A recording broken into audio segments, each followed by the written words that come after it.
The Woman in White by Wilkie Collins. Part 2.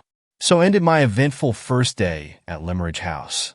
Miss Holcomb and I kept our secret.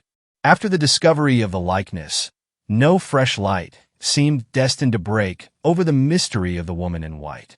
At the first safe opportunity, Miss Holcomb cautiously led her half-sister to speak of their mother, of old times, and of in Catholic. Miss Fairley's recollections of the little scholar at Limeridge were, however, only of the most vague and general kind.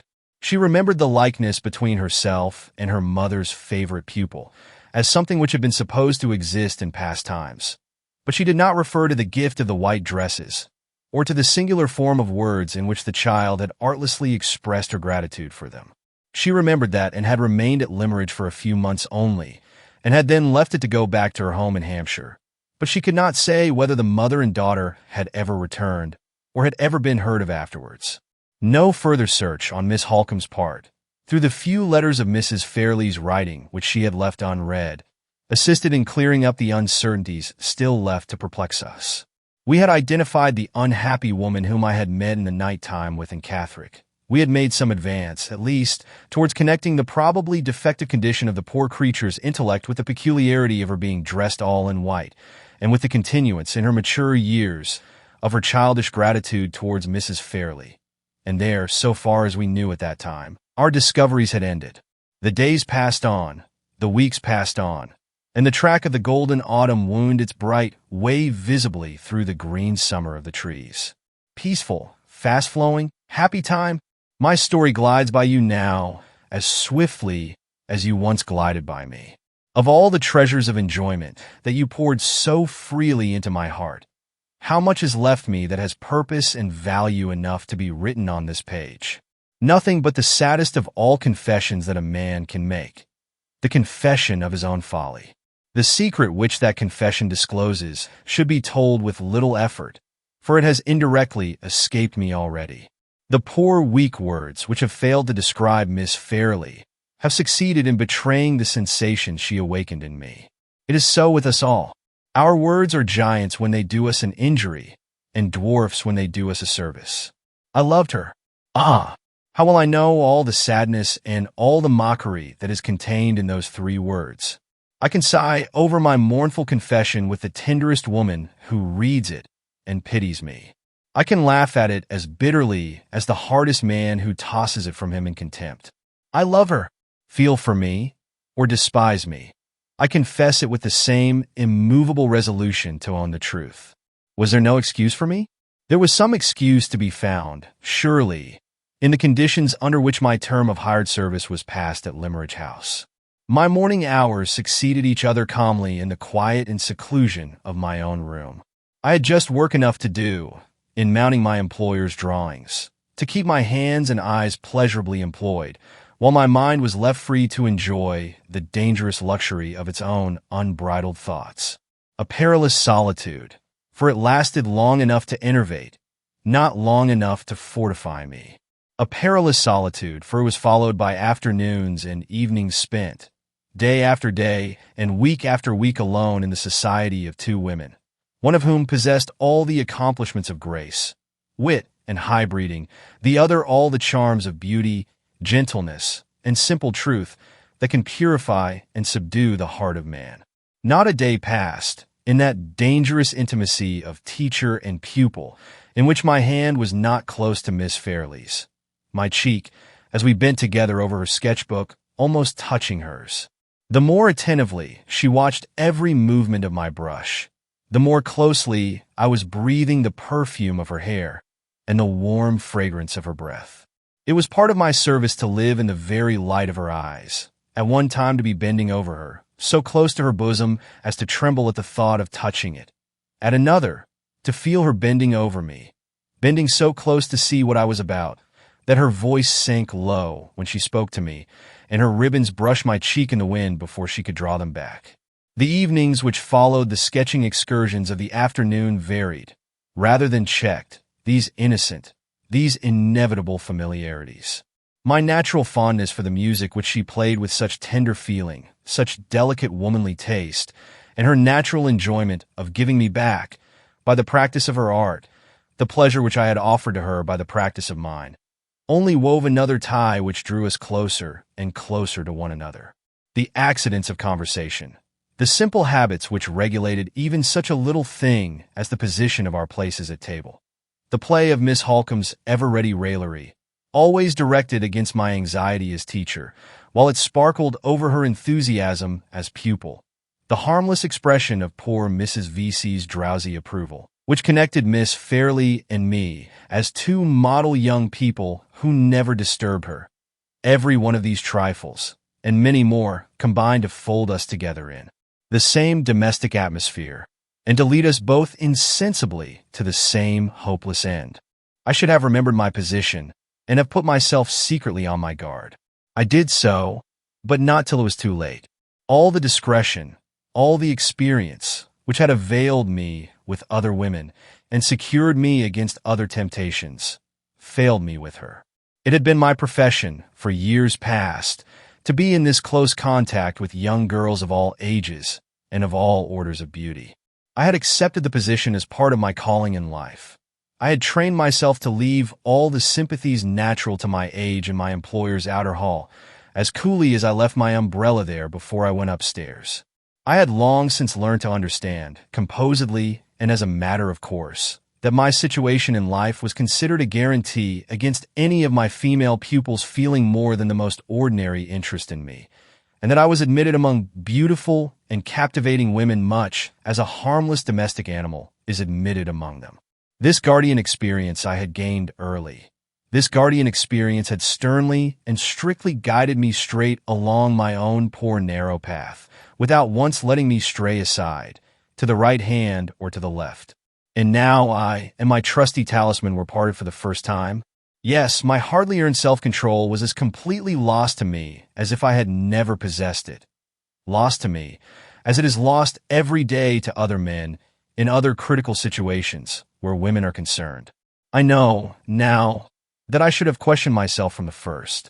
I should have asked why any room in the house was better than home to me when she entered it, and barren as a desert when she went out again. Why I always noticed and remembered the little changes in her dress that I had noticed and remembered in no other woman's before. Why I saw her, heard her, and touched her, when we shook hands at night and morning, as I had never seen, heard, and touched any other woman in my life. I should have looked into my own heart and found this new growth springing up there, and plucked it out while it was young. Why was this easiest, simplest work of self-culture always too much for me? The explanation has been written already in the 3 words that were many enough and plain enough for my confession. I love her. The days passed, the weeks passed. It was approaching the 3rd month of my stay in Cumberland. The delicious monotony of life in our calm seclusion flowed on with me, like a smooth stream with a swimmer who glides down the current. All memory of the past, all thought of the future, all sense of the falseness and hopelessness of my own position, lay hushed within me into deceitful rest. Lulled by the siren song that my own heart sung to me, with eyes shut to all sight and ears closed to all sound of danger, I drifted nearer and nearer to the fatal rocks. The warning that aroused me at last and startled me into sudden, self-accusing consciousness of my own weakness was the plainest, the truest, the kindest of all warnings, for it came silently from her. We had parted one night, as usual. No word had fallen from my lips, at that time or at any time before it, that could betray me or startle her into sudden knowledge of the truth. But when we met again in the morning, a change had come over her, a change that told me all. I shrank then, I shrink still, from invading the innermost sanctuary of her heart and laying it open to others, as I have laid open my own. Let it be enough to say that the time when she first surprised my secret was, I firmly believe, the time when she first surprised her own, and the time, also, when she changed towards me in the interval of one night. Her nature, too truthful to deceive others, was too noble to deceive itself. When the doubt that I had hushed to sleep first laid its weary weight on her heart, the true face owned all, and said, in its own frank, simple language, I am sorry for him.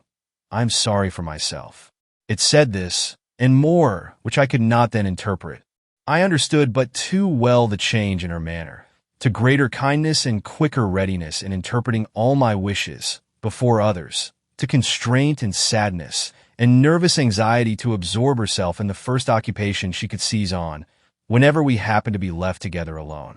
I understood why the sweet, sensitive lips smiled so rarely and so restrainedly now, and why the clear blue eyes looked at me, sometimes with the pity of an angel, sometimes with the innocent perplexity of a child. But the change meant more than this. There was a coldness in her hand. There was an unnatural immobility in her face. There was in all her movements the mute expression of constant fear and clinging self-reproach. The sensations that I could trace to herself, and to me, the unacknowledged sensations that we were feeling in common, were not these. There were certain elements of the change in her that were still secretly drawing us together, and others that were, as secretly, beginning to drive us apart. In my doubt and perplexity, in my vague suspicion of something hidden which I was left to find by my own unaided efforts, I examined Miss Holcomb's looks and manner for enlightenment. Living in such intimacy as ours, no serious alteration could take place in any one of us which did not sympathetically affect the others. The change in Miss Fairley was reflected in her half-sister. Although not a word escaped Miss Holcomb which hinted at an altered state of feeling towards myself, her penetrating eyes had contracted a new habit of always watching me. Sometimes the look was like suppressed anger, sometimes like suppressed dread, sometimes like neither, like nothing, in short, which I could understand. A week elapsed, leaving us all three still in this position of secret constraint towards one another. My situation, aggravated by the sense of my own miserable weakness and forgetfulness of myself, now too late awakened in me, was becoming intolerable. I felt that I must cast off the oppression under which I was living at once and forever. Yet how to act for the best, or what to say first, was more than I could tell. From this position of helplessness and humiliation, I was rescued by Miss Holcomb. Her lips told me the bitter, the necessary, the unexpected truth. Her hearty kindness sustained me under the shock of hearing it. Her sense and courage turned to its right use an event which threatened the worst that could happen to me and to others in Limmeridge House. It was on a Thursday in the week, and nearly at the end of the third month of my sojourn in Cumberland. In the morning, when I went down into the breakfast room at the usual hour, Miss Holcomb, for the first time since I had known her, was absent from her customary place at the table. Miss Fairley was out on the lawn. She bowed to me, but did not come in. Not a word had dropped from my lips, or from hers, that could unsettle either of us. And yet the same unacknowledged sense of embarrassment made us shrink alike from meeting one another alone. She waited on the lawn, and I waited in the breakfast room, till Mrs. Vesey or Miss Holcomb came in. How quickly I should have joined her. How readily we should have shaken hands, and glided into our customary talk, only a fortnight ago. In a few minutes Miss Holcomb entered. She had a preoccupied look, and she made her apologies for being late rather absently. "I have been detained," she said, "by a consultation with Mr. Fairley on a domestic matter which he wished to speak to me about." Miss Fairley came in from the garden, and the usual morning greeting passed between us. Her hand struck colder to mine than ever. She did not look at me, and she was very pale. Even Mrs. Vesey noticed it when she entered the room a moment after. "I suppose it is the change in the wind," said the old lady. "The winter is coming." "Ah, my love, the winter is coming soon." In her heart, and in mine it had come already. Our morning meal, once so full of pleasant, good-humored discussion of the plans for the day, was short and silent. Miss Fairley seemed to feel the oppression of the long pauses in the conversation, and looked appealingly to her sister to fill them up. Miss Holcomb, after once or twice hesitating and checking herself in a most uncharacteristic manner, spoke at last. "I have seen your uncle this morning, Laura," she said. "He thinks the purple room is the one that ought to be got ready, and he confirms what I told you. Monday is the day, not Tuesday." While these words were being spoken, Miss Fairley looked down at the table beneath her. Her fingers moved nervously among the crumbs that were scattered on the cloth. The paleness on her cheeks spread to her lips, and the lips themselves trembled visibly. I was not the only person present who noticed this. Miss Holcomb saw it, too, and at once set us the example of rising from table. Mrs. V.C. and Miss Fairley left the room together. The kind, sorrowful blue eyes looked at me, for a moment, with the prescient sadness of a coming and a long farewell. I felt the answering pang in my own heart, the pang that told me I must lose her soon, and love her the more unchangeably for the loss. I turned towards the garden when the door had closed on her. Miss Holcomb was standing with her hat in her hand, and her shawl over her arm, by the large window that led out to the lawn, and was looking at me attentively. "Have you any leisure time to spare?" she asked, "before you begin to work in your own rooms?" "Certainly, Miss Holcomb. I have always time at your service. I want to say a word to you in private, Mr. Hartright. Get your hat and come out into the garden. We are not likely to be disturbed there at this hour in the morning." As we stepped out onto the lawn, one of the undergardeners, a mere lad, passed us on his way to the house, with a letter in his hand. Miss Holcomb stopped him. "Is that letter for me?" she asked. "Nay, miss. It's just said to be for Miss Fairley," answered the lad, holding out the letter as he spoke. Miss Holcomb took it from him and looked at the address. "A strange handwriting," she said to herself. "Who can Laura's correspondent be? Where did you get this?" she continued, addressing the gardener. "Well, miss," said the lad, "I just got it from a woman." "What woman?" "A woman well stricken in age." "Oh, an old woman. Anyone you knew?" "I can't attack it on missile to say that she was other than a stranger to me." "Which way did she go?" "That gate," said the undergardener, turning with great deliberation towards the south, and embracing the whole of that part of England with one comprehensive sweep of his arm. "Curious," said Miss Holcomb. "I suppose it must be a begging letter." "There," she added, handing the letter back to the lad. "Take it to the house and give it to one of the servants. And now, Mr. Hartright, if you have no objection, let us walk this way." She led me across the lawn, along the same path by which I had followed her on the day after my arrival at Limmeridge. At the little summer house, in which Laura Fairley and I had first seen each other, she stopped and broke the silence which she had steadily maintained while we were walking together. "What I have to say to you I can say here." With those words she entered the summer house, took one of the chairs at the little round table inside, and signed to me to take the other. I suspected what was coming when she spoke to me in the breakfast room. I felt certain of it now. "Mr. Hartright," she said, "I am going to begin by making a frank avowal to you. I am going to say, without phrase-making, which I detest, or paying compliments, which I heartily despise, that I have come, in the course of your residence with us, to feel a strong friendly regard for you. I was predisposed in your favor when you first told me of your conduct towards that unhappy woman whom you met under such remarkable circumstances. Your management of the affair might not have been prudent, but it showed the self-control, the delicacy, and the compassion of a man who was naturally a gentleman. It made me expect good things from you, and you have not disappointed my expectations." She paused, but held up her hand at the same time, as a sign that she awaited no answer from me before she proceeded. "When I entered the summer house, no thought was in me of the woman in white. But now, Miss Holcomb's own words had put the memory of my adventure back in my mind. It remained there throughout the interview, remained, and not without a result. As your friend," she proceeded, "I am going to tell you, at once, in my own plain, blunt, downright language, that I have discovered your secret, without help or hint, mind, from anyone else. Mr. Hartright, you have thoughtlessly allowed yourself to form an attachment, a serious and devoted attachment, I am afraid, to my sister Laura. I don't put you to the pain of confessing it in so many words, because I see and know that you are too honest to deny it. I don't even blame you. I pity you for opening your heart to a hopeless affection. You have not attempted to take any underhand advantage. You have not spoken to my sister in secret. You are guilty of weakness and want of attention to your own best interests, but of nothing worse. If you had acted, in any single respect, less delicately and less modestly, I should have told you to leave the house without an instant's notice, or an instant's consultation of anybody. As it is, I blame the misfortune of your years and your position. I don't blame you. Shake hands. I have given you pain. I am going to give you more, but there is no help for it. Shake hands with your friend, Marian Holcomb, first. The sudden kindness, the warm, high-minded, fearless sympathy which met me on such mercifully equal terms, which appealed with such delicate and generous abruptness straight to my heart. My honor and my courage overcame me in an instant.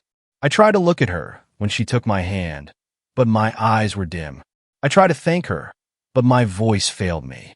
"Listen to me," she said, considerately avoiding all notice of my loss of self-control. "Listen to me, and let us get it over at once. It is a real true relief to me that I am not obliged, in what I have now to say, to enter into the question, the hard and cruel question, as I think it, of social inequalities. Circumstances which will try you to the quick. Spare me the ungracious necessity of painting a man who has lived in friendly intimacy under the same roof with myself by any humiliating reference to matters of rank and station. You must leave Limmeridge House, Mr. Hartright, before more harm is done. It is my duty to say that to you, and it would be equally my duty to say it, under precisely the same serious necessity, if you were the representative of the oldest and wealthiest family in England. You must leave us, not because you are a teacher of drawing." She waited a moment, turned her face full on me, and reaching across the table, laid her hand firmly on my arm. "Not because you are a teacher of drawing," she repeated, "but because Laura Fairley is engaged to be married." The last word went like a bullet to my heart. My arm lost all sensation of the hand that grasped it. I never moved and never spoke. The sharp autumn breeze that scattered the dead leaves at our feet came as cold to me, on a sudden, as if my own mad hopes were dead leaves too, whirled away by the wind like the rest. Hopes! Betrothed, or not betrothed, she was equally far from me. Would other men have remembered that in my place? Not if they had loved her as I did. The pang passed, and nothing but the dull, numbing pain of it remained. I felt Miss Holcomb's hand again, tightening its hold on my arm. I raised my head and looked at her. Her large black eyes were rooted on me, watching the white change on my face, which I felt, and which she saw. "Crush it," she said. "Here, where you first saw her, crush it.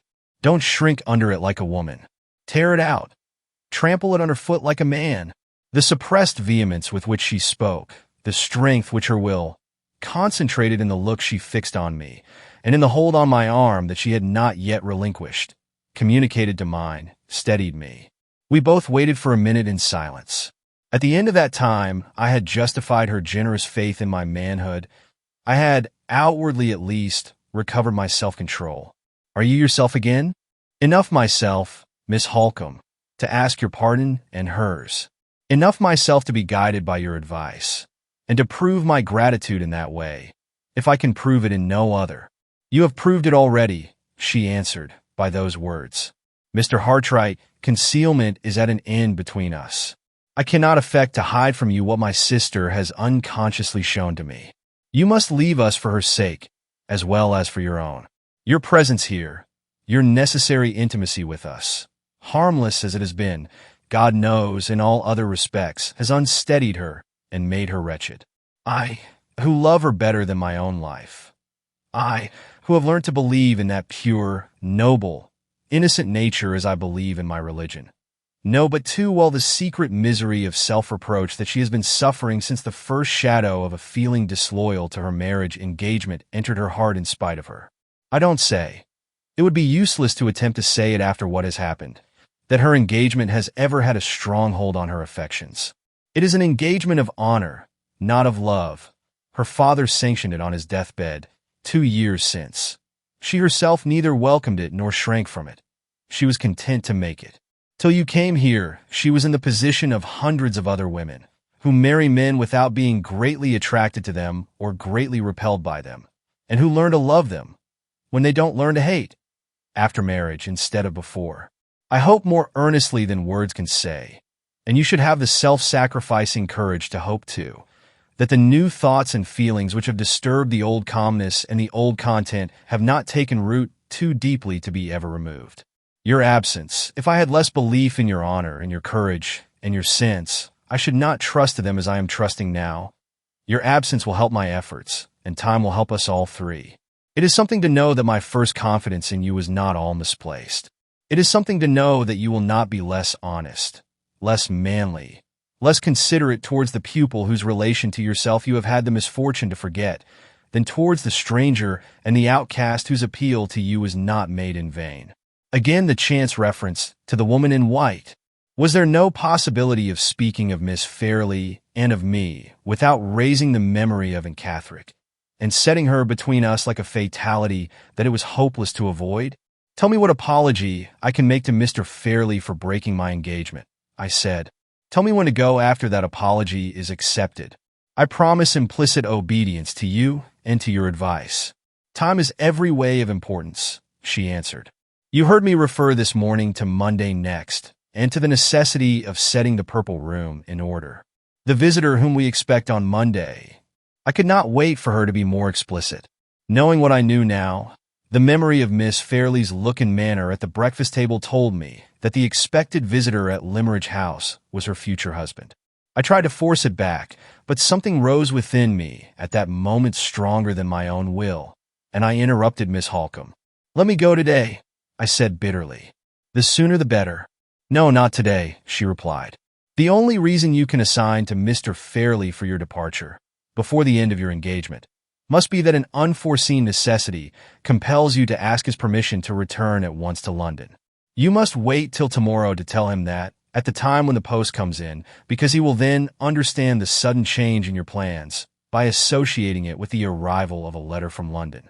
It is miserable and sickening to descend to deceit, even of the most harmless kind. But I know Mr. Fairley, and if you once excite his suspicions that you are trifling with him, he will refuse to release you. Speak to him on Friday morning. Occupy yourself afterwards, for the sake of your own interests with your employer, in leaving your unfinished work in as little confusion as possible, and quit this place on Saturday. It will be time enough then, Mr. Hartright, for you, and for all of us." Before I could assure her that she might depend on my acting in the strictest accordance with her wishes, we were both startled by advancing footsteps in the shrubbery. Someone was coming from the house to seek for us. I felt the blood rush into my cheeks and then leave them again. Could the third person who was fast approaching us, at such a time and under such circumstances, be Miss Fairley? It was a relief, so sadly, so hopelessly was my position towards her changed already. It was absolutely a relief to me when the person who had disturbed us appeared at the entrance of the summer house and proved to be only Miss Fairley's maid. "Could I speak to you for a moment, miss?" said the girl, in rather a flurried, unsettled manner. Miss Holcomb descended the steps into the shrubbery and walked aside a few paces with the maid.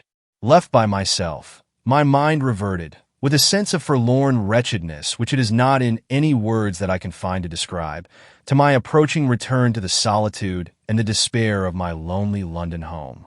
Thoughts of my kind old mother, and of my sister, who had rejoiced with her so innocently over my prospects in Cumberland. Thoughts whose long banishment from my heart it was now my shame and my reproach to realize for the first time, came back to me with the loving mournfulness of old, neglected friends. My mother and my sister.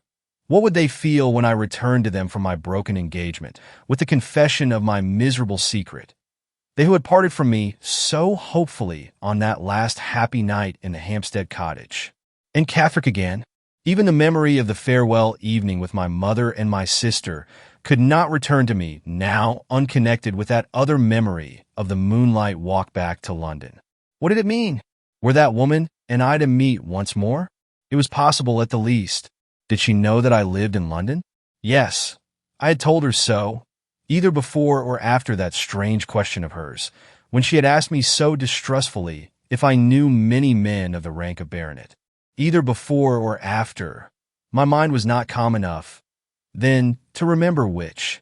A few minutes elapsed before Miss Holcomb dismissed the maid and came back to me. She, too, looked flurried and unsettled now. "We have arranged all that is necessary, Mr. Hartright," she said. "We have understood each other, as friends should, and we may go back at once to the house. To tell you the truth, I am uneasy about Laura. She has sent to say she wants to see me directly, and the maid reports that her mistress is apparently very much agitated by a letter that she has received this morning. The same letter, no doubt, which I sent on to the house before we came here." We retraced our steps together hastily along the shrubbery path. Although Miss Holcomb had ended all that she thought it necessary to say on her side, I had not ended all that I wanted to say on mine. From the moment when I had discovered that the expected visitor at Limeridge was Miss Fairley's future husband, I had felt a bitter curiosity, a burning envious eagerness to know who he was. It was possible that a future opportunity of putting the question might not easily offer, so I risked asking it on our way back to the house. "Now that you are kind enough to tell me we have understood each other, Miss Holcomb," I said, "now that you are sure of my gratitude for your forbearance and my obedience to your wishes, may I venture to ask who?" I hesitated. I had forced myself to think of him, but it was harder still to speak of him as her promised husband. "Who the gentleman engaged to Miss Fairley is?" Her mind was evidently occupied with the message she had received from her sister. She answered in a hasty, absent way. "A gentleman of large property in Hampshire." Hampshire, in Catherick's native place. Again, and yet again, the woman in white. There was a fatality in it. "And his name?" I said, as quietly and indifferently as I could. "Sir Percival Glyde." Sir Percival," in Catherick's question. That suspicious question about the men of the rank of baronet whom I might happen to know had hardly been dismissed from my mind by Miss Holcomb's return to me in the summer house, before it was recalled again by her own answer. I stopped suddenly and looked at her. "Sir Percival Glyde," she repeated, imagining that I had not heard her former reply. "Knight or baronet?" I asked, with an agitation that I could hide no longer. She paused for a moment, and then answered, rather coldly, "Baronet, of course." Not a word more was said, on either side, as we walked back to the house. Miss Holcomb hastened immediately to her sister's room, and I withdrew to my studio to set in order all of Mr. Fairley's drawings that I had not yet mounted and restored before I resigned them to the care of other hands. Thoughts that I had hitherto restrained, thoughts that made my position harder than ever to endure, crowded on me now that I was alone. She was engaged to be married, and her future husband was Sir Percival Glyde, a man of the rank of baronet and the owner of property in Hampshire. There were hundreds of baronets in England and dozens of landowners in Hampshire. Judging by the ordinary rules of evidence, I had not the shadow of a reason, thus far, for connecting Sir Percival Glyde with the suspicious words of inquiry that had been spoken to me by the woman in white. And yet, I did connect him with them. Was it because he had now become associated in my mind with Miss Fairley being, in her turn, associated with in Catherick, since the night when I had discovered the ominous likeness between them? Had the events of the morning so unnerved me already that I was at the mercy of any delusion which common chances and common coincidences might suggest to my imagination? Impossible to say. I could only feel that what had passed between Miss Holcomb and myself on our way from the summer house had affected me very strangely. The foreboding of some undiscoverable danger lying hid from us all in the darkness of the future was strong on me. The doubt whether I was not linked already to a chain of events which even my approaching departure from Cumberland would be powerless to snap asunder. The doubt whether we any of us saw the end as the end would really be, gathered more and more darkly over my mind. Poignant as it was, the sense of suffering caused by the miserable end of my brief, presumptuous love seemed to be blunted and deadened by the still stronger sense of something obscurely impending, something invisibly threatening. That time was holding over our heads. I had been engaged with the drawings little more than half an hour, when there was a knock at the door. It opened on my answering, and to my surprise, Miss Holcomb entered the room. Her manner was angry and agitated. She caught up a chair for herself before I could give her one, and sat down in it, close at my side. "Mr. Hartright," she said, "I had hoped that all painful subjects of conversation were exhausted between us, for today at least. But it is not to be so. There is some underhand villainy at work to frighten my sister about her approaching marriage. You saw me send the gardener on to the house, with a letter addressed, in a strange handwriting, to Miss Fairley. Certainly, the letter is an anonymous letter, a vile attempt to injure Sir Percival Glyde in my sister's estimation. It has so agitated and alarmed her that I have had the greatest possible difficulty in composing her spirits sufficiently to allow me to leave her room and come here. I know this is a family matter on which I ought not to consult you, and in which you can feel no concern or interest. I beg your pardon, Miss Holcomb. I feel the strongest possible concern and interest in anything that affects Miss Fairley's happiness or yours. I am glad to hear you say so. You are the only person in the house, or out of it, who can advise me. Mr. Fairley, in his state of health, and with his horror of difficulties and mysteries of all kinds, is not to be thought of. The clergyman is a good, weak man who knows nothing out of the routine of his duties, and our neighbors are just the sort of comfortable, jog-trot acquaintances whom one cannot disturb in times of trouble and danger. What I want to know is this. Ought I at once to take such steps as I can to discover the writer of the letter? Or ought I to wait and apply to Mr. Fairley's legal adviser tomorrow?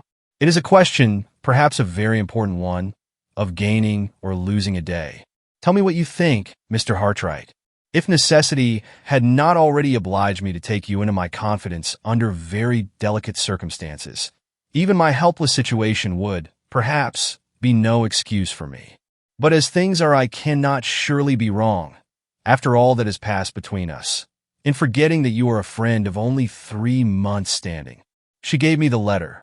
It began abruptly, without any preliminary form of address, as follows. Do you believe in dreams? I hope, for your own sake, that you do. See what Scripture says about dreams and their fulfillment, Genesis XL. AIDS lie. 25, Daniel 4, 18-25, and take the warning I send you before it is too late. Last night I dreamed about you, Miss Fairley. I dreamed that I was standing inside the communion rails of a church. I on one side of the altar table, and the clergyman, with his surplice and his prayer book, on the other. After a time there walked towards us, down the aisle of the church, a man and a woman coming to be married. You were the woman. You looked so pretty and innocent in your beautiful white silk dress and your long white lace veil that my heart felt for you, and the tears came into my eyes. They were tears of pity, young lady, that heaven blesses, and instead of falling from my eyes like the everyday tears that we all of us shed, they turned into 2 rays of light which slanted nearer and nearer to the man standing at the altar with you, till they touched his breast. The 2 rays sprang in arches like 2 rainbows between me and him. I looked along them, and I saw down into his inmost heart. The outside of the man you were marrying was fair enough to see. He was neither tall nor short. He was a little below the middle size. A light, active, high-spirited man, about 45 years old, to look at. He had a pale face and was bald over the forehead, but had dark hair on the rest of his head. His beard was shaven on his chin, but was let to grow, of a fine rich brown, on his cheeks and his upper lip. His eyes were brown too, and very bright. His nose straight and handsome and delicate enough to have done for a woman's. His hands the same. He was troubled from time to time with a dry hacking cough, and when he put up his white right hand to his mouth, he showed the red scar of an old wound across the back of it. Have I dreamed of the right man? You know best, Miss Fairley, and you can say if I was deceived or not. Read next what I saw beneath the outside. I entreat you read and profit. I looked along the 2 rays of light, and I saw down into his inmost heart. It was black as night, and on it were written, in the red, flaming letters which are the handwriting of the fallen angel, without pity and without remorse. He has strewn with misery the paths of others, and he will live to strew with misery the path of this woman by his side. I read that, and then the rays of light shifted and pointed over his shoulder, and there behind him stood a fiend laughing. And the rays of light shifted once more and pointed over your shoulder, and there behind you stood an angel weeping. And the rays of light shifted for the 3rd time and pointed straight between you and that man. They widened and widened, thrusting you both asunder, one from the other. And the clergyman looked for the marriage service in vain. It was gone out of the book, and he shut up the leaves and put it from him in despair. And I woke with my eyes full of tears and my heart beating, for I believe in dreams. Believe too, Miss Fairley. I beg of you, for your own sake, believe as I do. Joseph and Daniel and others in Scripture believed in dreams.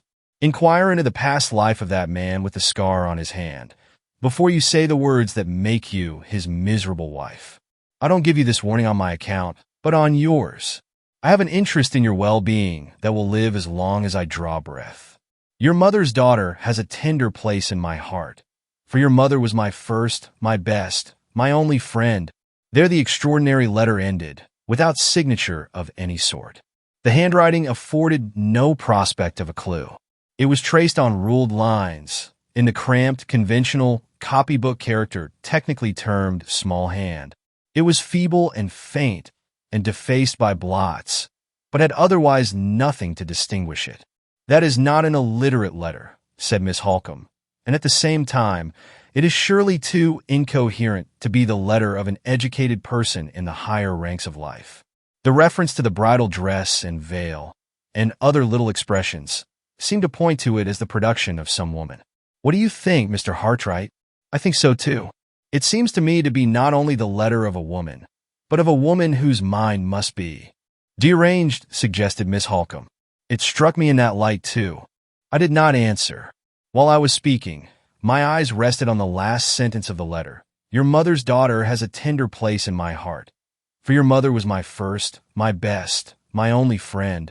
Those words and the doubt which had just escaped me as to the sanity of the writer of the letter, acting together on my mind, suggested an idea which I was literally afraid to express openly, or even to encourage secretly. I began to doubt whether my own faculties were not in danger of losing their balance. It seemed almost like a monomania to be tracing back everything strange that happened, everything unexpected that was said, always to the same hidden source and the same sinister influence. I resolved this time, in defense of my own courage and my own sense, to come to no decision that plain fact did not warrant, and to turn my back resolutely on everything that tempted me in the shape of surmise. "If we have any chance of tracing the person who has written this," I said, returning the letter to Miss Holcomb, "there can be no harm in seizing our opportunity the moment it offers. I think we ought to speak to the gardener again about the elderly woman who gave him the letter, and then to continue our inquiries in the village. But first let me ask a question. You mentioned just now the alternative of consulting Mr. Fairley's legal advisor tomorrow. Is there no possibility of communicating with him earlier? Why not today?" "I can only explain," replied Miss Holcomb, "by entering into certain particulars connected with my sister's marriage engagement, which I did not think it necessary or desirable to mention to you this morning.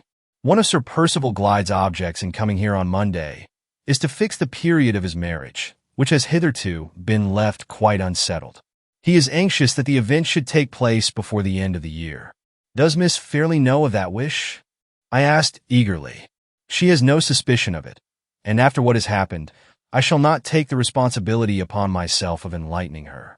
Sir Percival has only mentioned his views to Mr. Fairley, who has told me himself that he is ready and anxious, as Laura's guardian, to forward them. He has written to London, to the family solicitor, Mr. Gilmore. Mr. Gilmore happens to be away in Glasgow on business, and he has replied by proposing to stop at Limmeridge House on his way back to town. He will arrive tomorrow, and will stay with us a few days, so as to allow Sir Percival time to plead his own cause. If he succeeds, Mr. Gilmore will then return to London, taking with him his instructions for my sister's marriage settlement. You understand now, Mr. Hartright, why I speak of waiting to take legal advice until tomorrow. Mr. Gilmore is the old and tried friend of 2 generations of Fairleys, and we can trust him as we could trust no one else. The marriage settlement. The mere hearing of those 2 words stung me with a jealous despair that was poison to my higher and better instincts. I began to think. It is hard to confess this, but I must suppress nothing from beginning to end of the terrible story that I now stand committed to reveal. I began to think, with a hateful eagerness of hope, of the vague charges against Sir Percival Glyde which the anonymous letter contained. What if those wild accusations rested on a foundation of truth? What if their truth could be proved before the fatal words of consent were spoken, and the marriage settlement was drawn? I have tried to think since, that the feeling which then animated me began and ended in pure devotion to Miss Fairley's interests. But I have never succeeded in deceiving myself into believing it, and I must not now attempt to deceive others. The feeling began and ended in reckless, vindictive, hopeless hatred of the man who was to marry her. If we are to find out anything, I said, speaking under the new influence which was now directing me, We had better not let another minute slip by us unemployed. I can only suggest, once more, the propriety of questioning the gardener a second time, and of inquiring in the village immediately afterwards. I think I may be of help to you in both cases, said Miss Holcomb, rising. Let us go, Mr. Hartright, at once, and do the best we can together. I had the door in my hand to open it for her, but I stopped on a sudden to ask an important question before we set forth. One of the paragraphs of the anonymous letter, I said, contains some sentences of minute personal description. Sir Percival Glyde's name is not mentioned, I know, but does that description at all resemble him? Accurately, even in stating his age to be 45. 45, and she was not yet 21. Men of his age married wives of her age every day, and experience had shown those marriages to be often the happiest ones. I knew that, and yet even the mention of his age, when I contrasted it with hers, added to my blind hatred and distrust of him. Accurately, Miss Holcomb continued, even to the scar on his right hand, which is the scar of a wound that he received years since when he was traveling in Italy. There can be no doubt that every peculiarity of his personal appearance is thoroughly well known to the writer of the letter. Even a cough that he is troubled with is mentioned, if I remember right. Yes, and mentioned correctly. He treats it lightly himself, though it sometimes makes his friends anxious about him. I suppose no whispers have ever been heard against his character? Mr. Hartright, I hope you are not unjust enough to let that infamous letter influence you.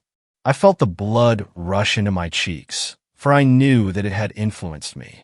I hope not, I answered confusedly. Perhaps I had no right to ask the question. I am not sorry you asked it, she said, for it enables me to do justice to Sir Percival's reputation. Not a whisper, Mr. Hartright, has ever reached me or my family against him. He has fought successfully 2 contested elections and has come out of the ordeal unscathed. A man who can do that, in England, is a man whose character is established. I opened the door for her in silence and followed her out. She had not convinced me. If the recording angel had come down from heaven to confirm her and had opened his book to my mortal eyes, the recording angel would not have convinced me. We found the gardener at work as usual. No amount of questioning could extract a single answer of any importance from the lad's impenetrable stupidity.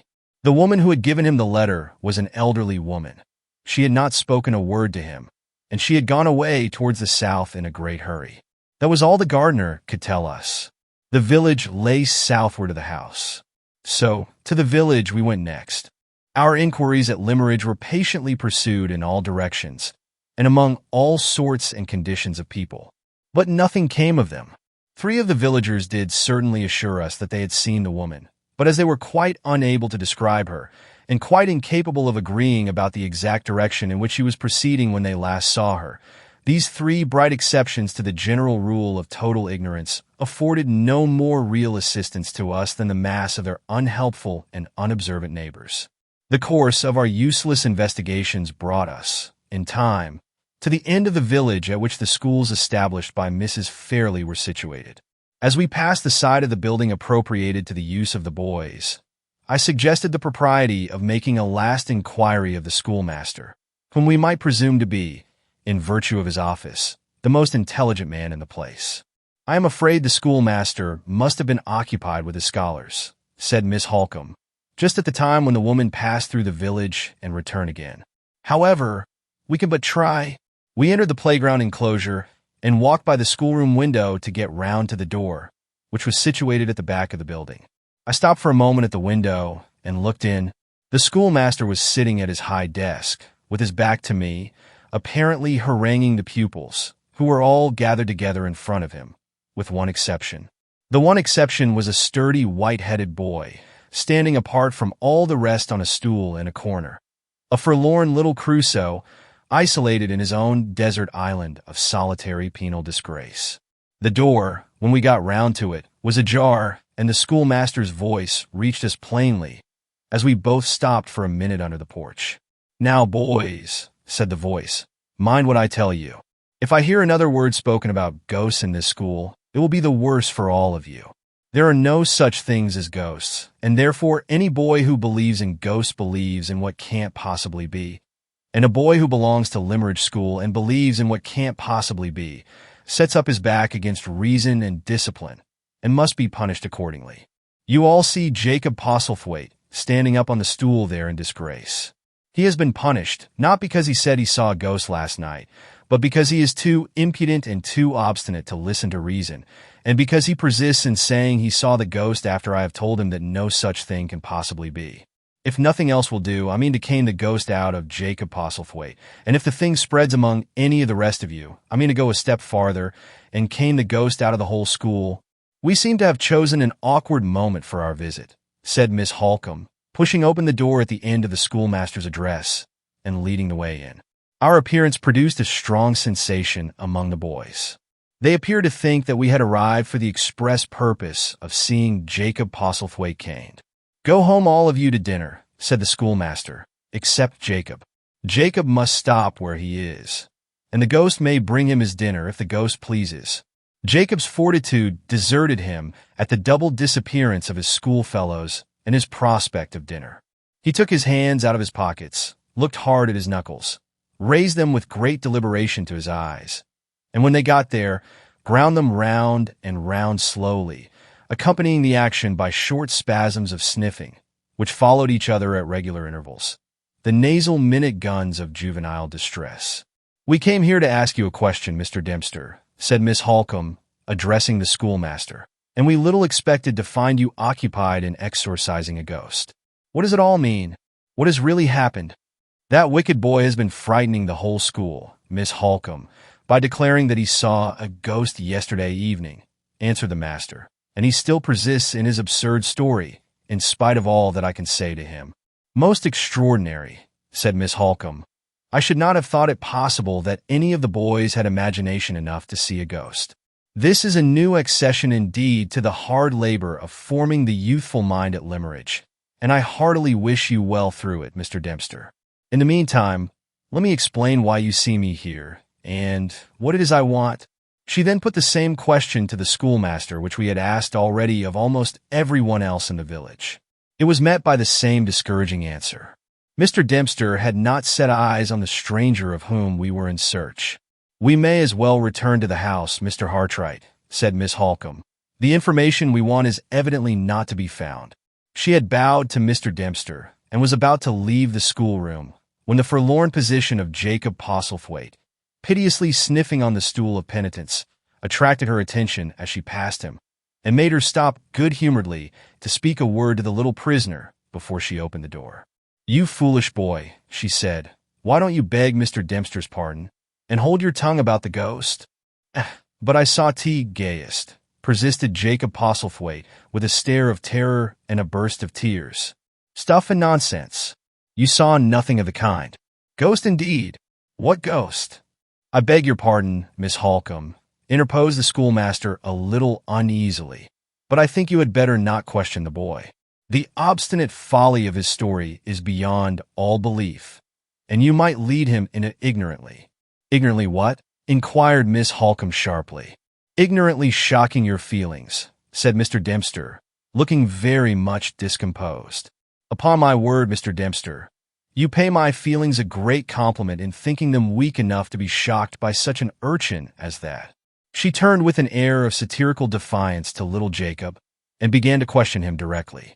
"Come," she said, "I mean to know all about this. You naughty boy, when did you see the ghost?" "Yestern, at the gloaming," replied Jacob. "Oh, you saw it yesterday evening, in the twilight? And what was it like?" "Arlen White, as a gay as should be," answered the ghost-seer with a confidence beyond his years. "And where was it?" "Away yender, in T Kirkyard, where a gayest ought to be, as a gayest should be, where a gayest ought to be." "Why, you little fool, you talk as if the manners and customs of ghosts had been familiar to you from your infancy. You have got your story at your fingers' ends, at any rate. I suppose I shall hear next that you can actually tell me whose ghost it was?" But I just can," replied Jacob, nodding his head with an air of gloomy triumph. Mr. Dempster had already tried several times to speak while Miss Holcomb was examining his pupil, and he now interposed resolutely enough to make himself heard. "Excuse me, Miss Holcomb," he said, "if I venture to say that you are only encouraging the boy by asking him these questions. I will merely ask one more, Mr. Dempster, and then I shall be quite satisfied." "Well," she continued, turning to the boy, "and whose ghost was it?" "Gayest of Mistress Fairley," answered Jacob in a whisper. The effect which this extraordinary reply produced on Miss Holcomb fully justified the anxiety which the schoolmaster had shown to prevent her from hearing it. Her face crimsoned with indignation. She turned upon little Jacob with an angry suddenness which terrified him into a fresh burst of tears, opened her lips to speak to him, then controlled herself, and addressed the master instead of the boy. "It is useless," she said, "to hold such a child as that responsible for what he says. I have little doubt that the idea has been put into his head by others. If there are people in this village, Mr. Dempster, who have forgotten the respect and gratitude due from every soul in it to my mother's memory, I will find them out, and if I have any influence with Mr. Fairley, they shall suffer for it. I hope, indeed, I am sure, Miss Holcomb, that you are mistaken," said the schoolmaster. "The matter begins and ends with the boy's own perversity and folly.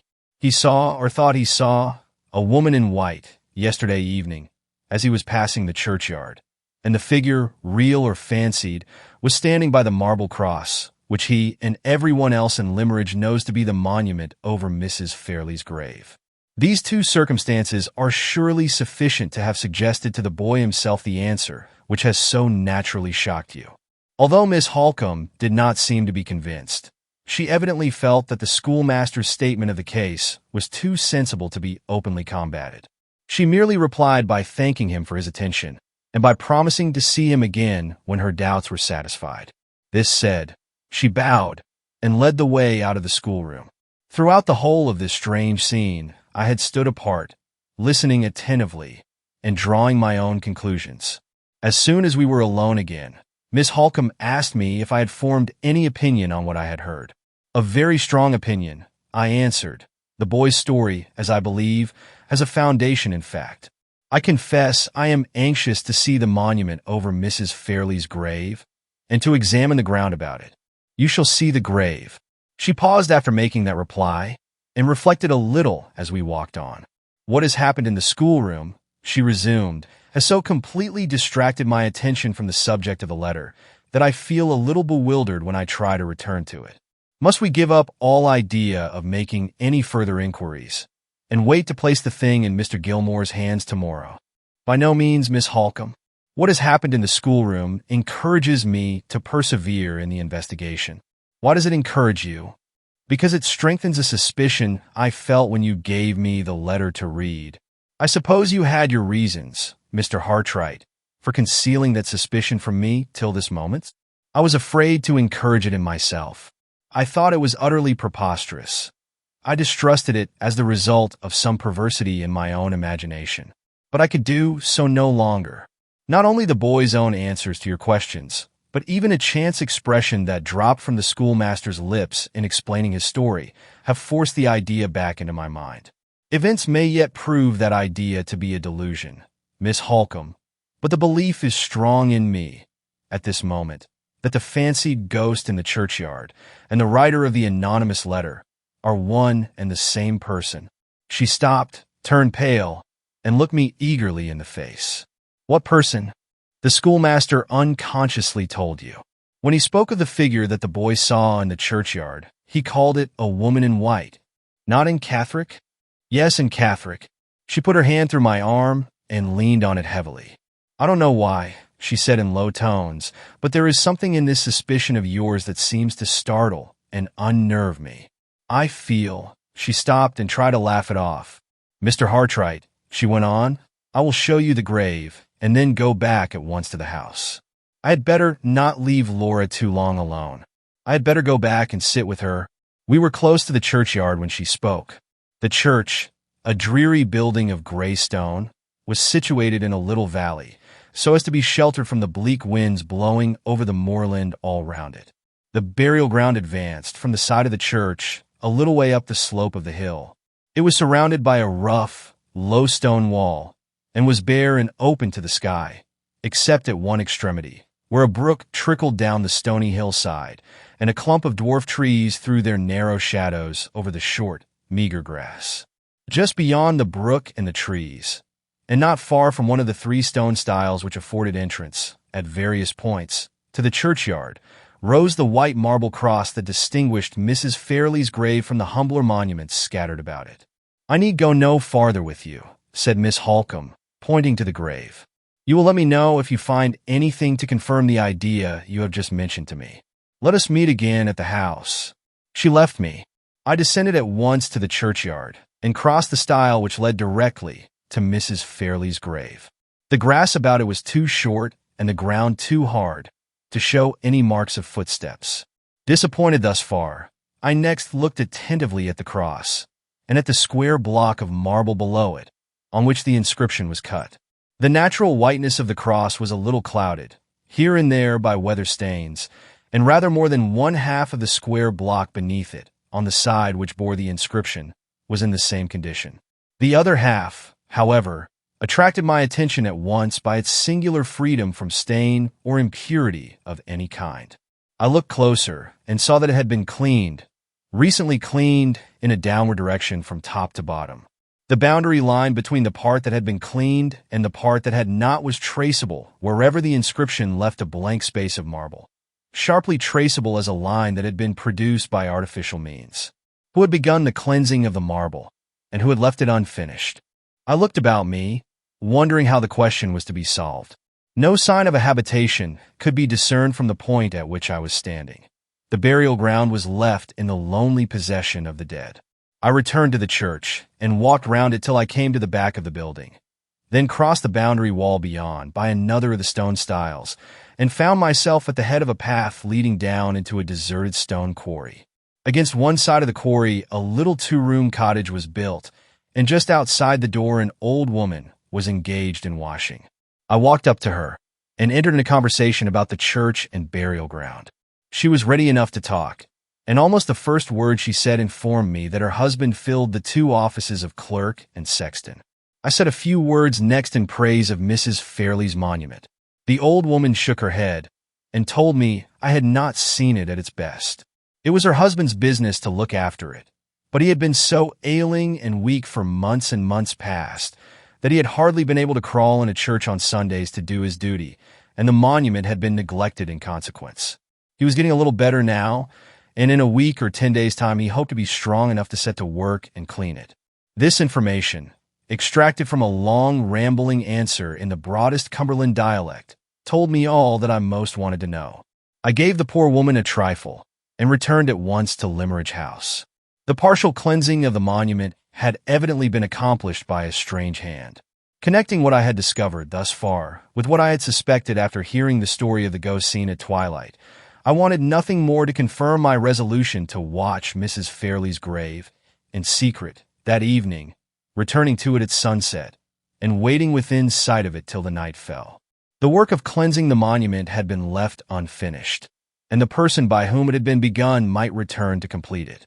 On getting back to the house, I informed Miss Holcomb of what I intended to do. She looked surprised and uneasy while I was explaining my purpose, but she made no positive objection to the execution of it. She only said, "I hope it may end well." Just as she was leaving me again, I stopped her to inquire, as calmly as I could, after Miss Fairley's health. She was in better spirits, and Miss Holcomb hoped she might be induced to take a little walking exercise while the afternoon sun lasted. I returned to my own room to resume setting the drawings in order. It was necessary to do this, and doubly necessary to keep my mind employed on anything that would help to distract my attention from myself and from the hopeless future that lay before me. From time to time I paused in my work to look out of window and watch the sky as the sun sank nearer and nearer to the horizon. On one of those occasions, I saw a figure on the broad gravel walk under my window. It was Miss Fairley. I had not seen her since the morning, and I had hardly spoken to her then. Another day at Limmeridge was all that remained to me, and after that day my eyes might never look on her again. This thought was enough to hold me at the window. I had sufficient consideration for her to arrange the blind so that she might not see me if she looked up, but I had no strength to resist the temptation of letting my eyes, at least, follow her as far as they could on her walk. She was dressed in a brown cloak, with a plain black silk gown under it. On her head was the same simple straw hat which she had worn on the morning when we first met. A veil was attached to it now, which hid her face from me. By her side trotted a little Italian greyhound, the pet companion of all her walks, smartly dressed in a scarlet cloth wrapper to keep the sharp air from his delicate skin. She did not seem to notice the dog. She walked straight forward, with her head drooping a little and her arms folded in her cloak. The dead leaves, which had whirled in the wind before me when I had heard of her marriage engagement in the morning, whirled in the wind before her, and rose and fell and scattered themselves at her feet as she walked on in the pale, waning sunlight. The dog shivered and trembled, and pressed against her dress impatiently for notice and encouragement. But she never heeded him. She walked on, farther and farther away from me, with the dead leaves whirling about her on the path, walked on, till my aching eyes could see her no more, and I was left alone again with my own heavy heart. In another hour's time I had done my work, and the sunset was at hand. I got my hat and coat in the hall, and slipped out of the house without meeting anyone. The clouds were wild in the western heaven, and the wind blew chill from the sea. Far as the shore was, the sound of the surf swept over the intervening moorland and beat drearily in my ears when I entered the churchyard. Not a living creature was in sight. The place looked lonelier than ever as I chose my position, and waited and watched, with my eyes on the white cross that rose over Mrs. Fairley's grave. The exposed situation of the churchyard had obliged me to be cautious in choosing the position that I was to occupy. The main entrance to the church was on the side next to the burial ground, and the door was screened by a porch walled in on either side. After some little hesitation, caused by natural reluctance to conceal myself, indispensable as that concealment was to the object in view, I had resolved on entering the porch. A loophole window was pierced in each of its side walls. Through one of these windows I could see Mrs. Fairley's grave. The other looked towards the stone quarry in which the sexton's cottage was built.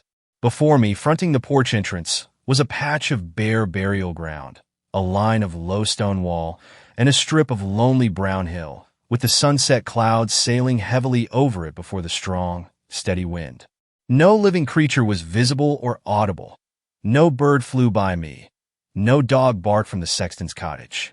The pauses and the dull beating of the surf were filled up by the dreary rustling of the dwarf trees near the grave, and the cold, faint bubble of the brook over its stony bed. A dreary scene and a dreary hour. My spirits sank fast as I counted out the minutes of the evening in my hiding place under the church porch. It was not twilight yet. The light of the setting sun still lingered in the heavens, and little more than the first half hour of my solitary watch had elapsed when I heard footsteps and a voice.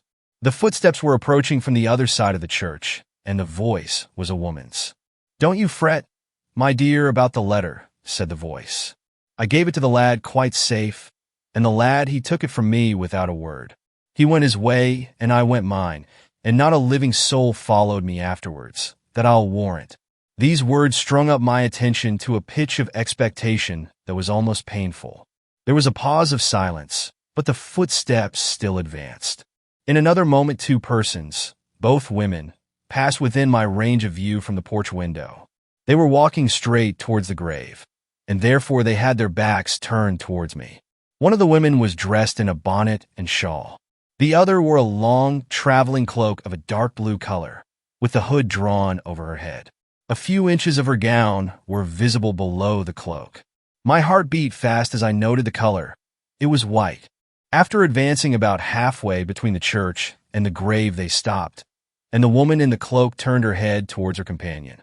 But her side face, which a bonnet might now have allowed me to see, was hidden by the heavy, projecting edge of the hood. "Mind you keep that comfortable warm cloak on," said the same voice which I had already heard, the voice of the woman in the shawl. "Mrs. Todd is right about your looking too particular, yesterday, all in white. I'll walk about a little while you're here, churchyards being not at all in my way, whatever they may be in yours. Finish what you want to do before I come back, and let us be sure and get home again before night." With those words she turned about, and retracing her steps, advanced with her face towards me. It was the face of an elderly woman, brown, rugged, and healthy, with nothing dishonest or suspicious in the look of it. Close to the church, she stopped to pull her shawl close around her. Queer, she said to herself, always queer, with her whims and her ways, ever since I can remember her. Harmless, though, as harmless, poor soul, as a little child. She sighed, looked about the burial ground nervously, shook her head, as if the dreary prospect by no means pleased her, and disappeared round the corner of the church. I doubted for a moment whether I ought to follow and speak to her or not.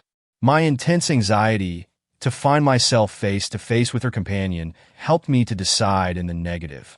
I could ensure seeing the woman in the shawl by waiting near the churchyard until she came back, although it seemed more than doubtful whether she could give me the information of which I was in search. The person who had delivered the letter was of little consequence. The person who had written it was the one center of interest and the one source of information, and that person I now felt convinced was before me in the churchyard. While these ideas were passing through my mind, I saw the woman in the cloak approach close to the grave and stand looking at it for a little while. She then glanced all round her, and taking a white linen cloth or handkerchief from under her cloak, turned aside towards the brook. The little stream ran into the churchyard under a tiny archway in the bottom of the wall, and ran out again, after a winding course of a few dozen yards, under a similar opening. She dipped the cloth in the water and returned to the grave. I saw her kiss the white cross, then kneel down before the inscription and apply her wet cloth to the cleansing of it.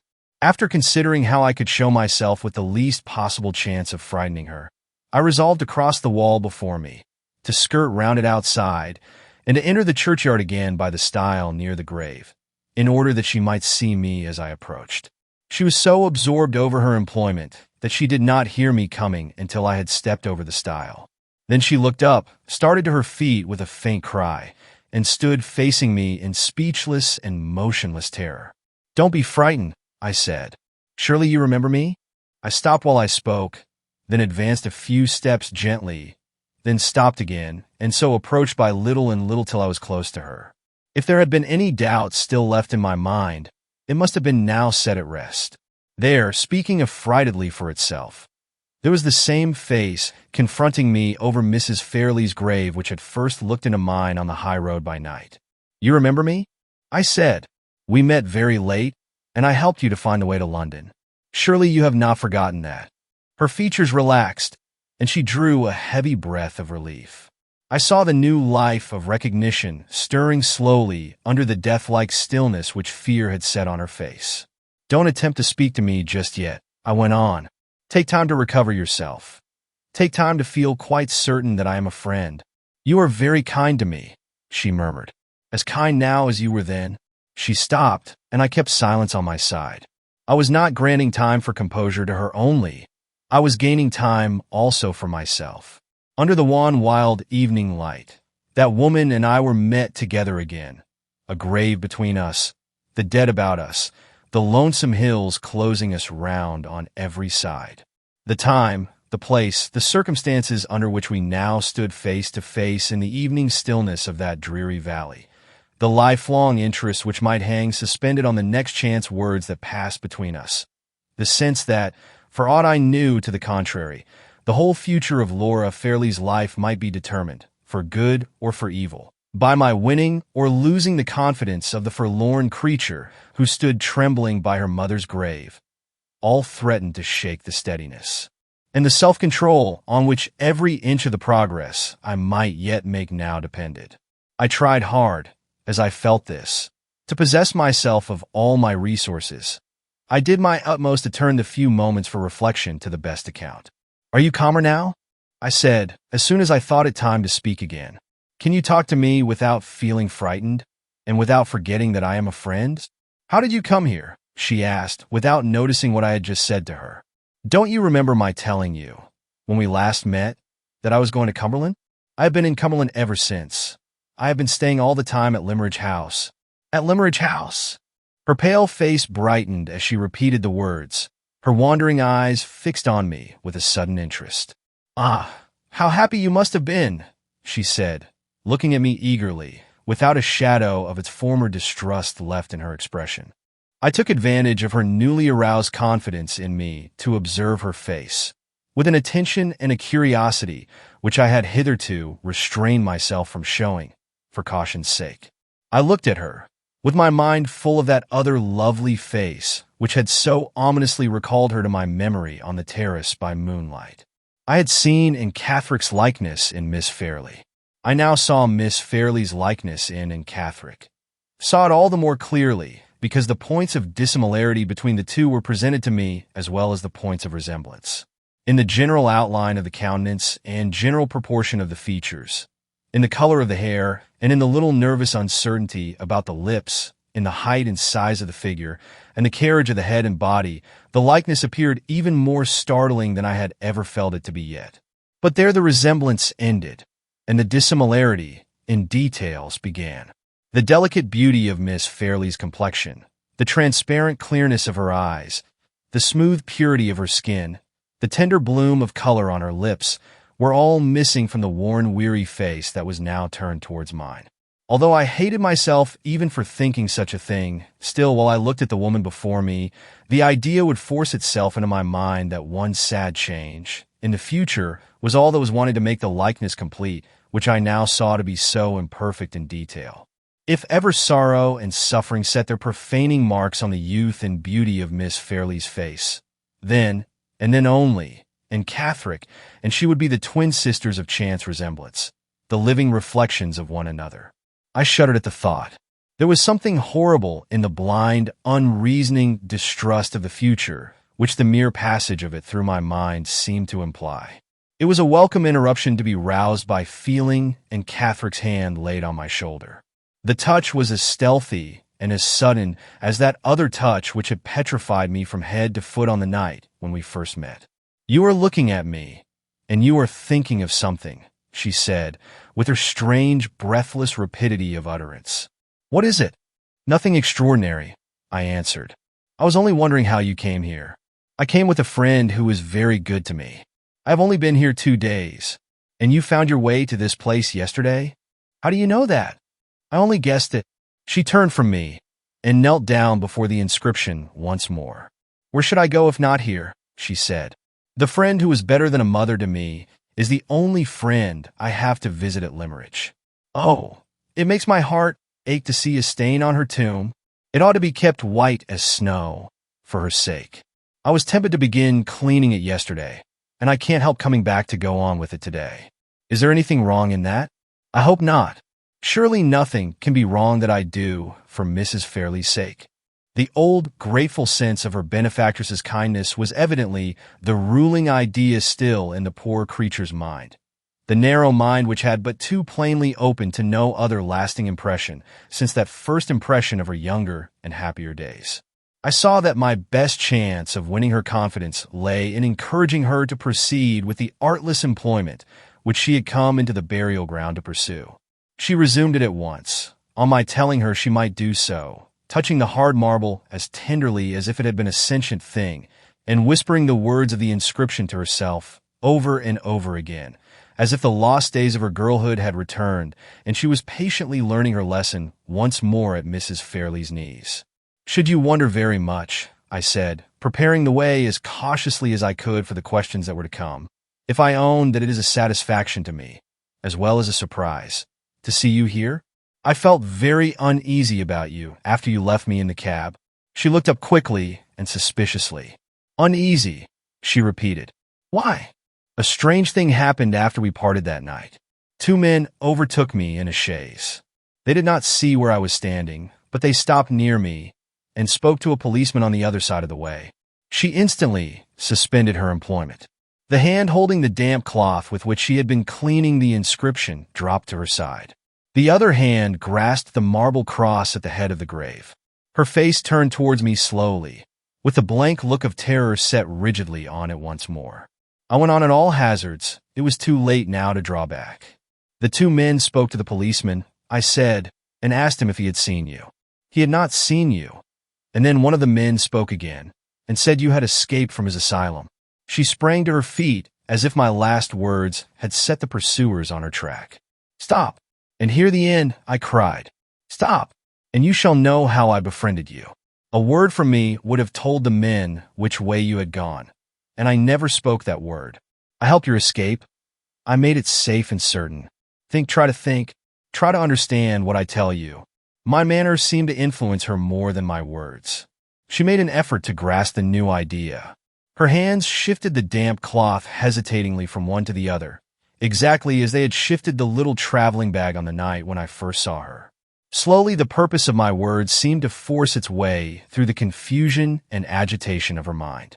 Slowly, her features relaxed, and her eyes looked at me with their expression gaining in curiosity what it was fast losing in fear. "You don't think I ought to be back in the asylum, do you?" she said. "Certainly not. I am glad you escaped from it. I am glad I helped you." Yes, you did help me indeed. You helped me at the hard part," she went on a little vacantly.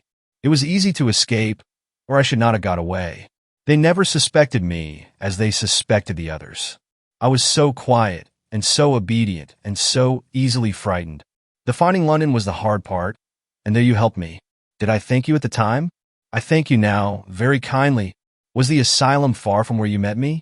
Come, show that you believe me to be your friend, and tell me where it was."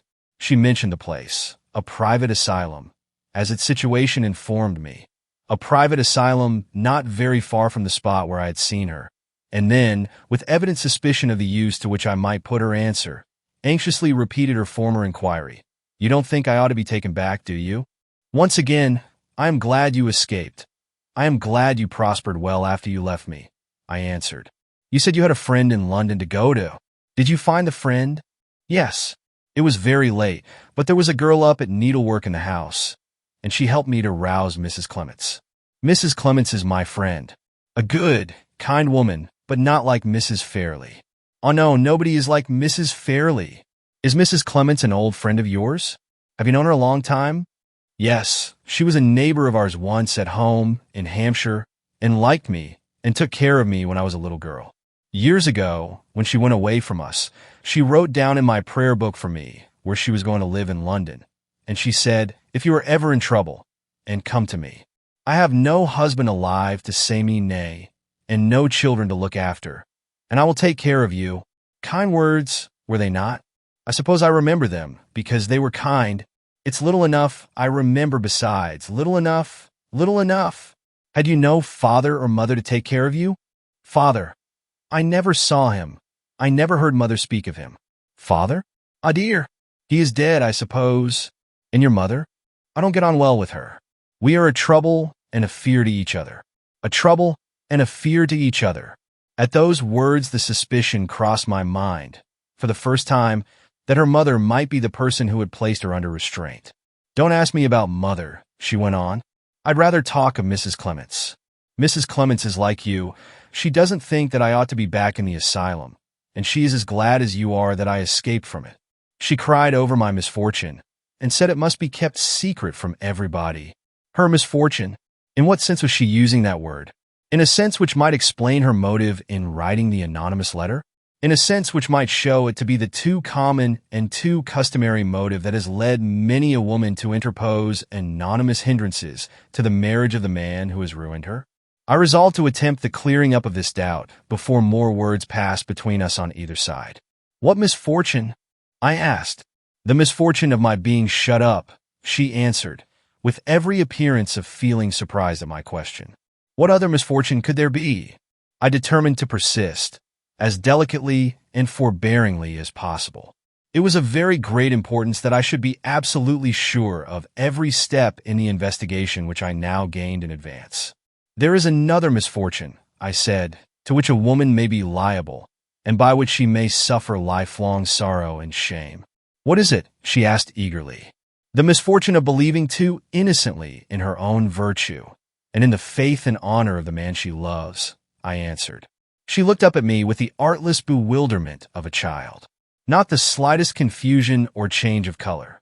Not the faintest trace of any secret consciousness of shame struggling to the surface appeared in her face. That face which betrayed every other emotion with such transparent clearness. No words that ever were spoken could have assured me, as her look and manner now assured me, that the motive which I had assigned for her writing the letter and sending it to Miss Fairley was plainly and distinctly the wrong one. That doubt, at any rate, was now set at rest. But the very removal of it opened a new prospect of uncertainty. The letter, as I knew from positive testimony, pointed at Sir Percival Glyde, though it did not name him. She must have had some strong motive, originating in some deep sense of injury, for secretly denouncing him to Miss Fairlie in such terms as she had employed, and that motive was unquestionably not to be traced to the loss of her innocence and her character. Whatever wrong he might have inflicted on her was not of that nature. Of what nature could it be?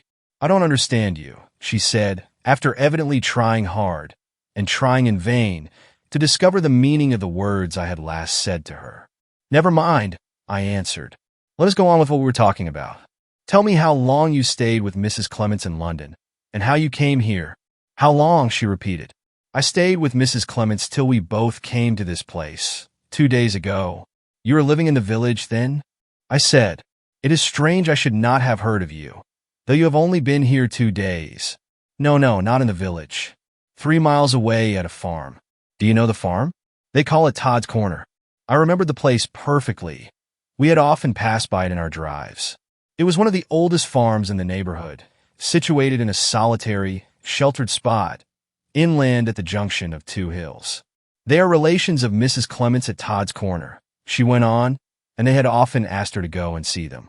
She said she would go, and take me with her, for the quiet and the fresh air. It was very kind, was it not? I would have gone anywhere to be quiet and safe and out of the way. But when I heard that Todd's Corner was near Limmeridge, I was so happy I would have walked all the way barefoot to get there and see the schools and the village and Limmeridge House again. They are very good people at Todd's Corner. I hope I shall stay there a long time. There is only one thing I don't like about them, and don't like about Mrs. Clements. What is it? They will tease me about dressing all in white. They say it looks so particular. How do they know? Mrs. Fairlie knew best. Mrs. Fairlie would never have made me wear this ugly blue cloak. Ah, she was fond of white in her lifetime, and here is white stone about her grave, and I am making it whiter for her sake. She often wore white herself, and she always dressed her little daughter in white. Is Miss Fairlie well and happy? Does she wear white now, as she used when she was a girl? Her voice sank when she put the questions about Miss Fairlie, and she turned her head farther and farther away from me. I thought I detected, in the alteration of her manner, an uneasy consciousness of the risk she had run in sending the anonymous letter, and I instantly determined so to frame my answer as to surprise her into owning it. Miss Fairlie was not very well or very happy this morning, I said. She murmured a few words, but they were spoken so confusedly and in such a low tone that I could not even guess at what they meant. Did you ask me why Miss Fairlie was neither well nor happy this morning? I continued. No, she said quickly and eagerly. Oh no, I never asked that. I will tell you without your asking, I went on. Miss Fairlie has received your letter. She had been down on her knees for some little time past, carefully removing the last weather stains left about the inscription while we were speaking together. The first sentence of the words I had just addressed to her made her pause in her occupation and turn slowly without rising from her knees, so as to face me. The second sentence literally petrified her. The cloth she had been holding dropped from her hands. Her lips fell apart. All the little color that there was naturally in her face left it in an instant. How do you know? She said faintly. Who showed it to you? The blood rushed back into her face, rushed overwhelmingly, as the sense rushed upon her mind that her own words had betrayed her. She struck her hands together in despair. I never wrote it, she gasped affrightedly. I know nothing about it. Yes, I said, you wrote it and you know about it. It was wrong to send such a letter. It was wrong to frighten Miss Fairlie. If you had anything to say that it was right and necessary for her to hear, you should have gone yourself to Limmeridge House. You should have spoken to the young lady with your own lips. She crouched down over the flat stone of the grave till her face was hidden on it, and made no reply. Miss Fairlie will be as good and kind to you as her mother was, if you mean well, I went on. Miss Fairlie will keep your secret, and not let you come to any harm. Will you see her tomorrow at the farm? Will you meet her in the garden at Limmeridge House? Oh, if I could die, and be hidden and at rest with you. Her lips murmured the words close on the gravestone, murmured them in tones of passionate endearment to the dead remains beneath. You know how I love your child, for your sake. Oh, Mrs. Fairley, Mrs. Fairley, tell me how to save her. Be my darling and my mother once more, and tell me what to do for the best. I heard her lips kissing the stone. I saw her hands beating on it passionately. The sound and the sight deeply affected me. I stooped down and took the poor helpless hands tenderly in mine and tried to soothe her. It was useless. She snatched her hands from me and never moved her face from the stone.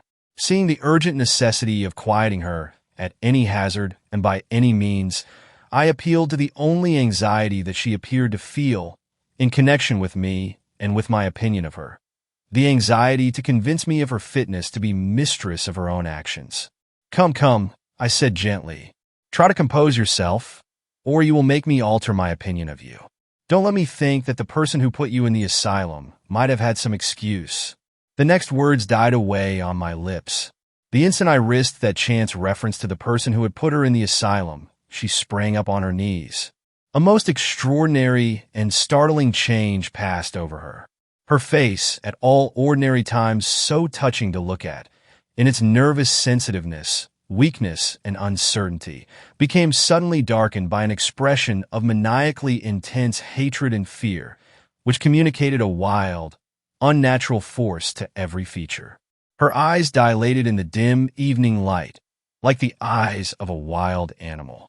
She caught up the cloth that had fallen at her side, as if it had been a living creature that she could kill, and crushed it in both her hands with such convulsive strength that the few drops of moisture left in it trickled down on the stone beneath her. Talk of something else, she said, whispering through her teeth. I shall lose myself if you talk of that. Every vestige of the gentler thoughts which had filled her mind hardly a minute since seemed to be swept from it now. It was evident that the impression left by Mrs. Fairley's kindness was not, as I had supposed, the only strong impression on her memory. With the grateful remembrance of her school days at Limmeridge, there existed the vindictive remembrance of the wrong inflicted on her by her confinement in the asylum. Who had done that wrong? Could it really be her mother? It was hard to give up pursuing the inquiry to that final point, but I forced myself to abandon all idea of continuing it. Seeing her as I saw her now, it would have been cruel to think of anything but the necessity and the humanity of restoring her composure.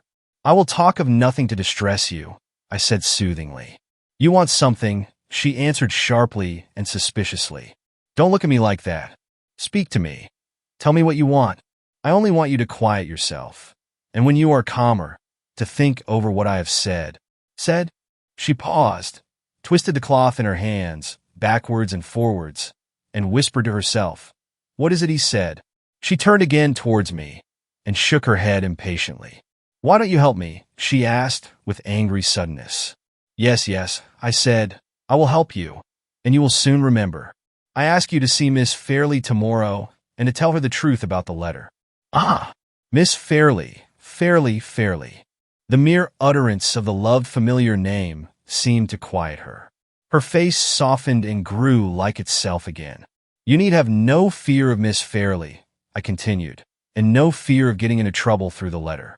She knows so much about it already that you will have no difficulty in telling her all. There can be little necessity for concealment where there is hardly anything left to conceal. You mention no names in the letter, but Miss Fairley knows that the person you write of is Sir Percival Glyde.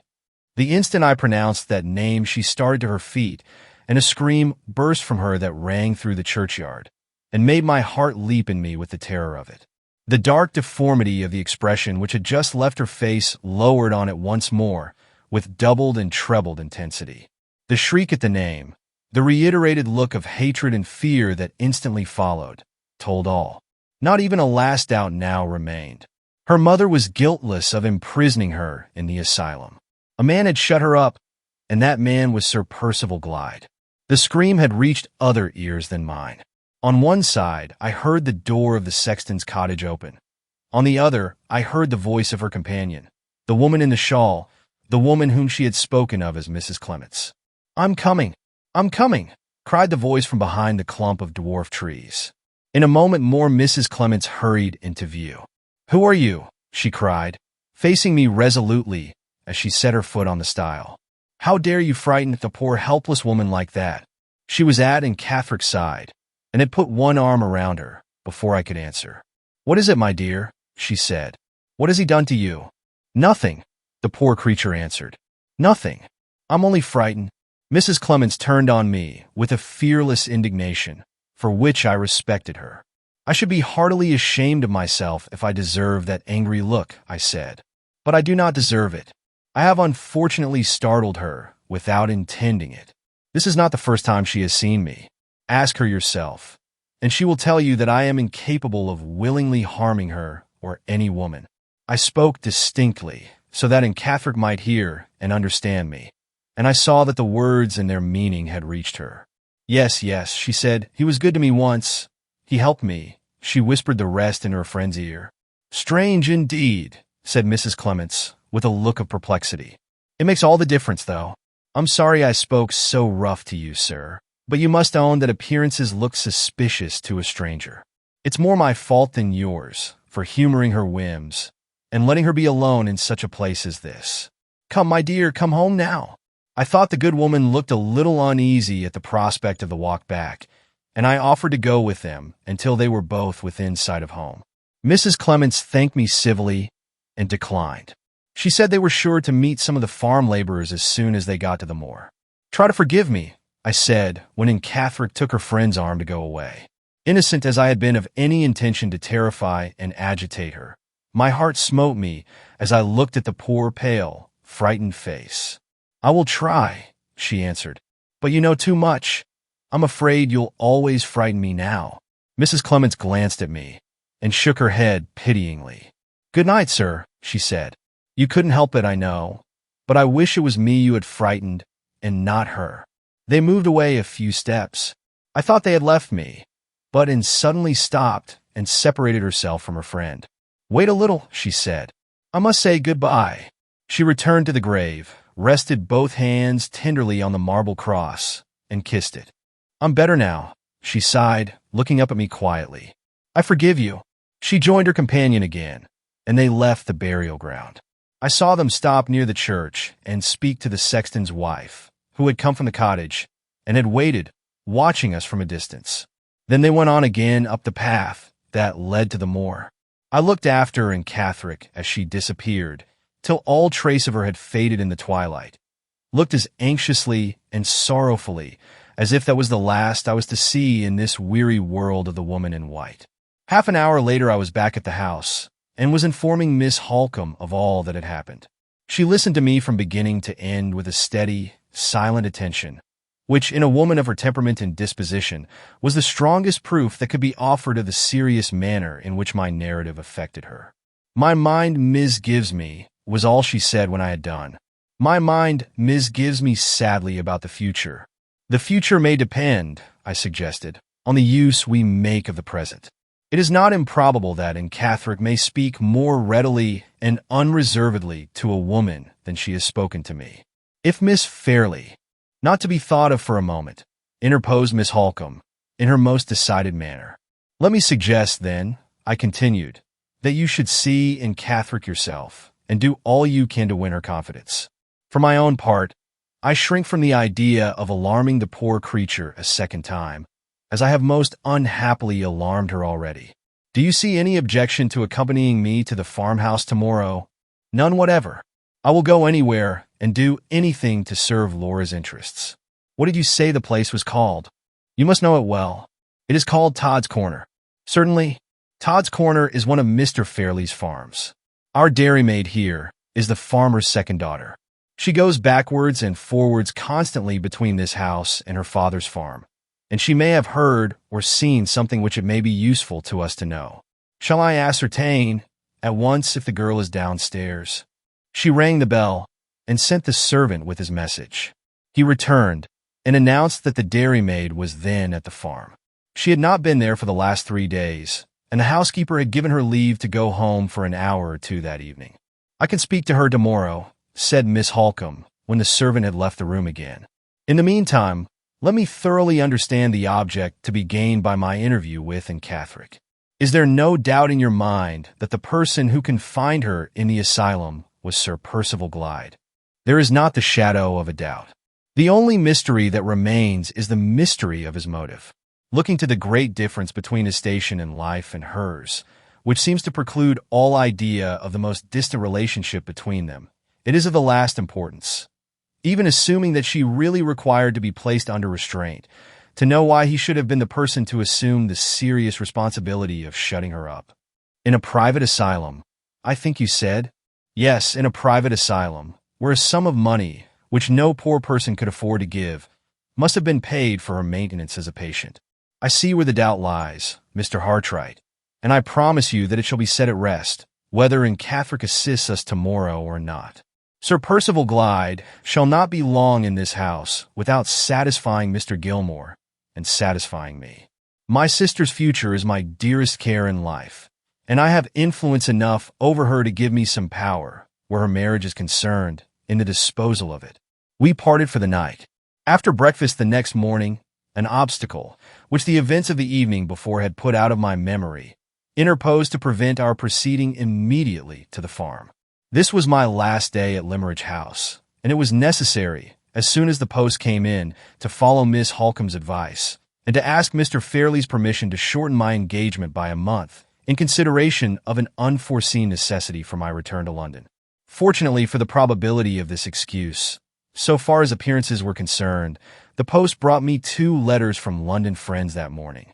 I took them away at once to my own room, and sent the servant with a message to Mr. Fairley, requesting to know when I could see him on a matter of business. I awaited the man's return, free from the slightest feeling of anxiety about the manner in which his master might receive my application. With Mr. Fairley's leave, or without it, I must go. The consciousness of having now taken the first step on the dreary journey which was henceforth to separate my life from Miss Fairley's seemed to have blunted my sensibility to every consideration connected with myself. I had done with my poor man's touchy pride.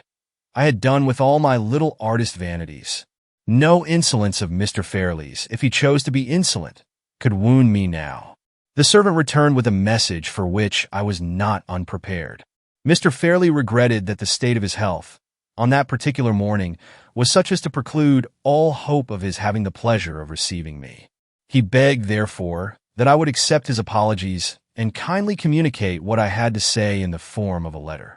Similar messages to this had reached me at various intervals during my 3 months' residence in the house. Throughout the whole of that period, Mr. Fairley had been rejoiced to possess me, but had never been well enough to see me for a second time. The servant took every fresh batch of drawings that I mounted and restored back to his master with my respects, and returned empty-handed with Mr. Fairley's kind compliments, best thanks, and sincere regrets that the state of his health still obliged him to remain a solitary prisoner in his own room. A more satisfactory arrangement to both sides could not possibly have been adopted. It would be hard to say which of us, under the circumstances, felt the most grateful sense of obligation to Mr. Fairley's accommodating nerves. I sat down at once to write the letter, expressing myself in it as civilly, as clearly, and as briefly as possible. Mr. Fairley did not hurry his reply. Nearly an hour elapsed before the answer was placed in my hands. It was written with beautiful regularity and neatness of character, in violet-colored ink, on notepaper as smooth as ivory and almost as thick as cardboard, and it addressed me in these terms. Mr. Fairley's compliments to Mr. Hartright. Mr. Fairley is more surprised and disappointed than he can say, in the present state of his health, by Mr. Hartright's application.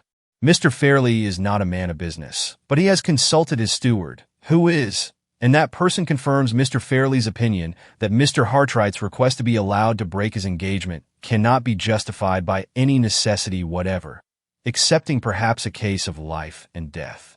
If the highly appreciative feeling towards art and its professors, which it is the consolation and happiness of Mr. Fairley's suffering existence to cultivate, could be easily shaken, Mr. Hartright's present proceeding would have shaken it. It has not done so, except in the instance of Mr. Hartright himself. Having stated his opinion, so far, that is to say, as acute nervous suffering will allow him to state anything, Mr. Fairley has nothing to add but the expression of his decision, in reference to the highly irregular application that has been made to him. Perfect repose of body and mind being to the last degree important in his case. Mr. Fairley will not suffer Mr. Hartright to disturb that repose by remaining in the house under circumstances of an essentially irritating nature to both sides.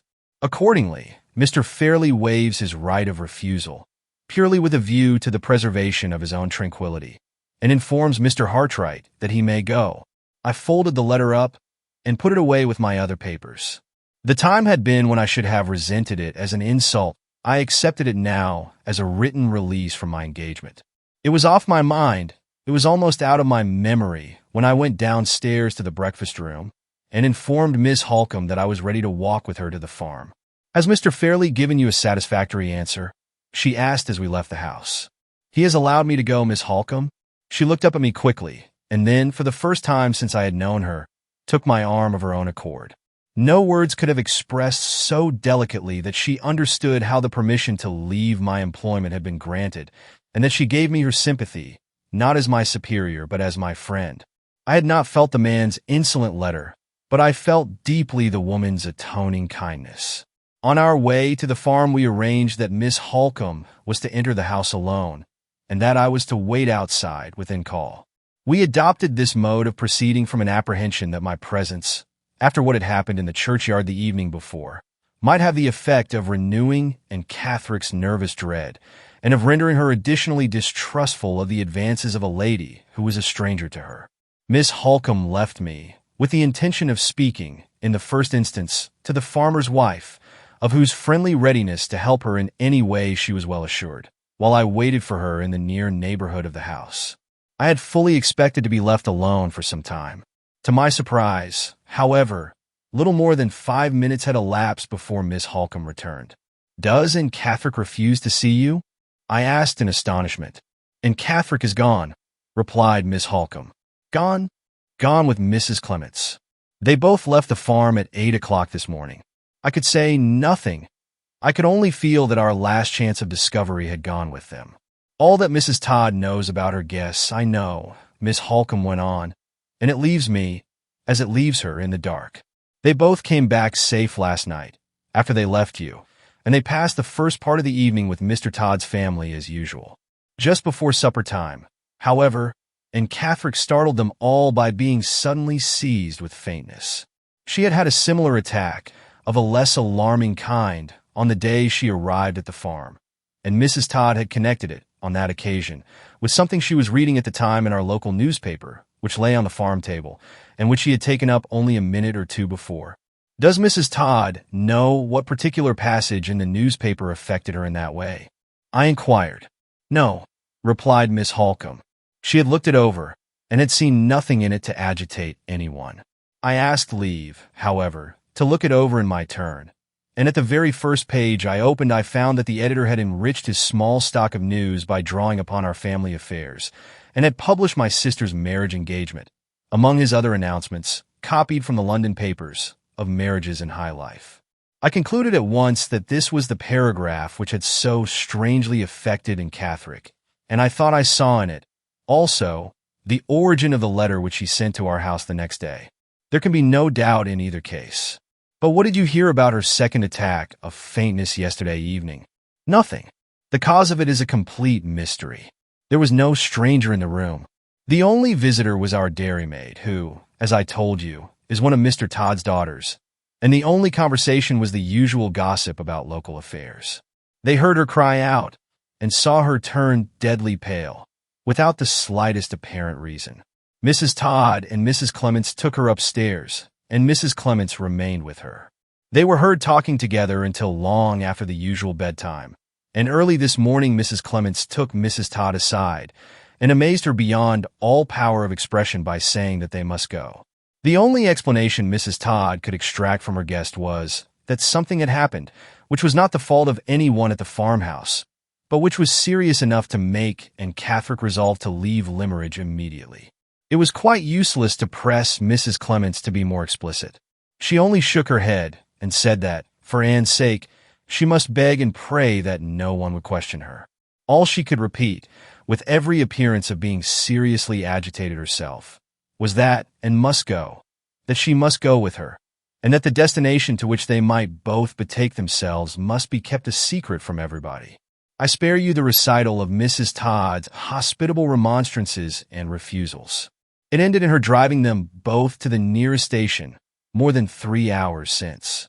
She tried hard on the way to get them to speak more plainly, but without success, and she set them down outside the station door, so hurt and offended by the unceremonious abruptness of their departure and their unfriendly reluctance to place the least confidence in her, that she drove away in anger, without so much as stopping to bid them goodbye. That is exactly what has taken place. Search your own memory, Mr. Hartright, and tell me if anything happened in the burial ground yesterday evening which can at all account for the extraordinary departure of those two women this morning. I should like to account first, Miss Holcomb, for the sudden change in Catherick which alarmed them at the farmhouse, hours after she and I had parted, and when time enough had elapsed to quiet any violent agitation that I might have been unfortunate enough to cause. Did you inquire particularly about the gossip which was going on in the room when she turned faint? Yes, but Mrs. Todd's household affairs seemed to have divided her attention that evening with the talk in the farmhouse parlor. She could only tell me that it was just the news, meaning, I suppose, that they all talked as usual about each other. The dairymaid's memory may be better than her mother's, I said. It may be as well for you to speak to the girl, Miss Holcomb, as soon as we get back. My suggestion was acted on the moment we returned to the house. Miss Holcomb led me round to the servants' offices, and we found the girl in the dairy, with her sleeves tucked up to her shoulders, cleaning a large milk pan and singing blithely over her work. "I have brought this gentleman to see your dairy, Hannah," said Miss Holcomb. "It is one of the sights of the house, and it always does you credit." The girl blushed and curtsied, and said shyly that she hoped she always did her best to keep things neat and clean. "We have just come from your father's," Miss Holcomb continued. "You were there yesterday evening, I hear, and you found visitors at the house?" "Yes, miss. One of them was taken faint and ill, I am told. I suppose nothing was said or done to frighten her. You were not talking of anything very terrible, were you?" "Oh, no, miss," said the girl, laughing. "We were only talking of the news. Your sisters told you the news at Todd's Corner, I suppose?" "Yes, miss." "And you told them the news at Limmeridge House?" "Yes, miss. And I'm quite sure nothing was said to frighten the poor thing, for I was talking when she was taken ill. It gave me quite a turn, miss, to see it, never having been taken faint myself." Before any more questions could be put to her, she was called away to receive a basket of eggs at the dairy door. As she left us, I whispered to Miss Holcomb, "Ask her if she happened to mention, last night, that visitors were expected at Limmeridge House." Miss Holcomb showed me, by a look, that she understood, and put the question as soon as the dairymaid returned to us. "Oh, yes, miss, I mentioned that," said the girl simply. "The company coming, and the accident to the brindled cow, was all the news I had to take to the farm." "Did you mention names? Did you tell them that Sir Percival Glyde was expected on Monday?" "Yes, miss, I told them Sir Percival Glyde was coming. I hope there was no harm in it. I hope I didn't do wrong." "Oh, no, no harm.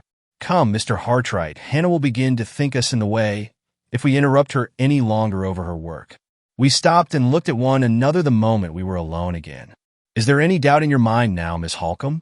"Sir Percival Glyde shall remove that doubt, Mr. Hartright, or Laura Fairley shall never be his wife." As we walked round to the front of the house, a fly from the railway approached us along the drive. Miss Holcomb waited on the doorsteps until the fly drew up, and then advanced to shake hands with an old gentleman, who got out briskly the moment the steps were let down.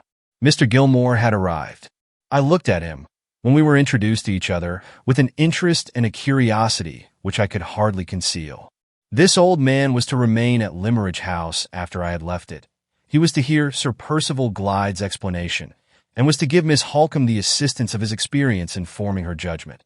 He was to wait until the question of the marriage was set at rest, and his hand, if that question were decided in the affirmative, was to draw the settlement which bound Miss Fairley irrevocably to her engagement.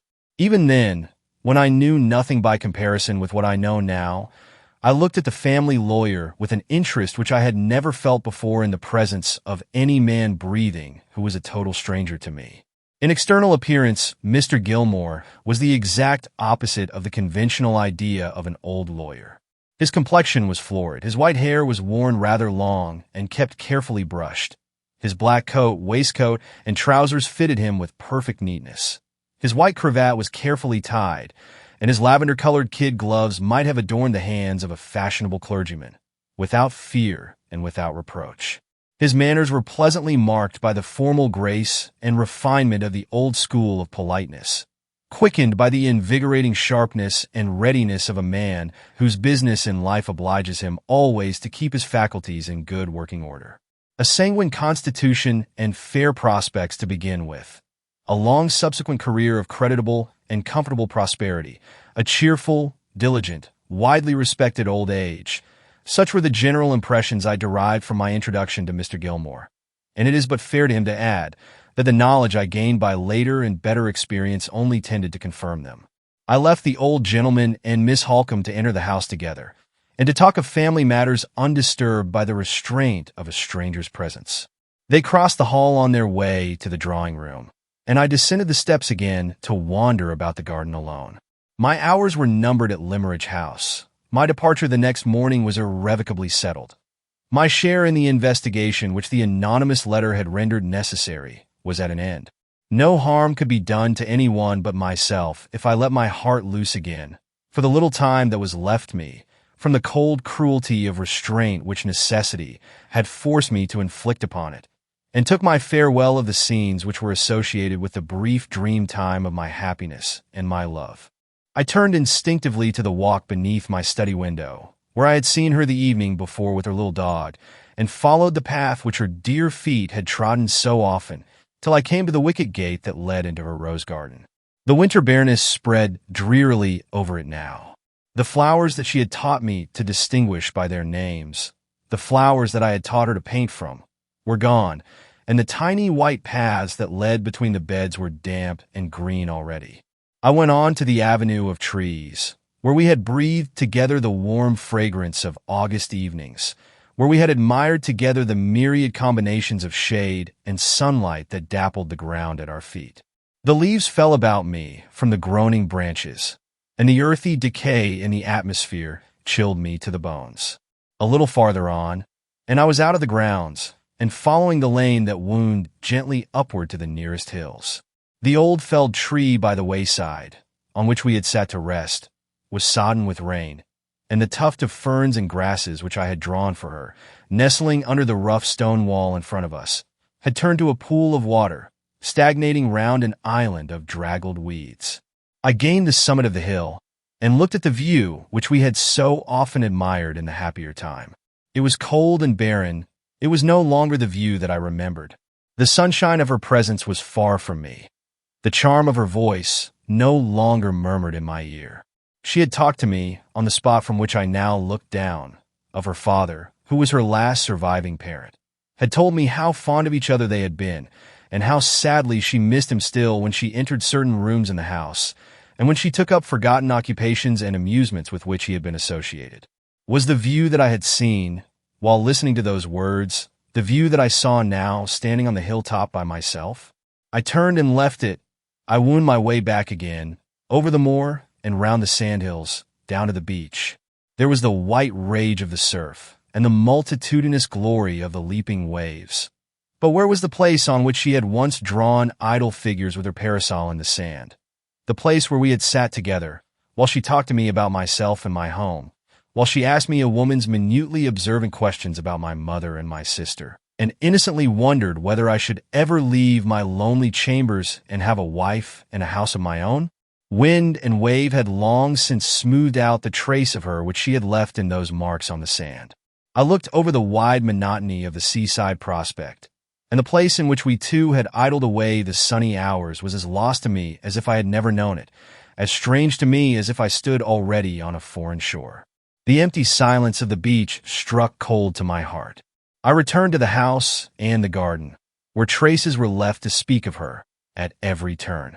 On the West Terrace walk, I met Mr. Gilmore. He was evidently in search of me, for he quickened his pace when we caught sight of each other. The state of my spirits little fitted me for the society of a stranger, but the meeting was inevitable, and I resigned myself to make the best of it. "You are the very person I wanted to see," said the old gentleman. I had 2 words to say to you, my dear sir. And if you have no objection, I will avail myself of the present opportunity. To put it plainly, Miss Holcomb and I have been talking over family affairs.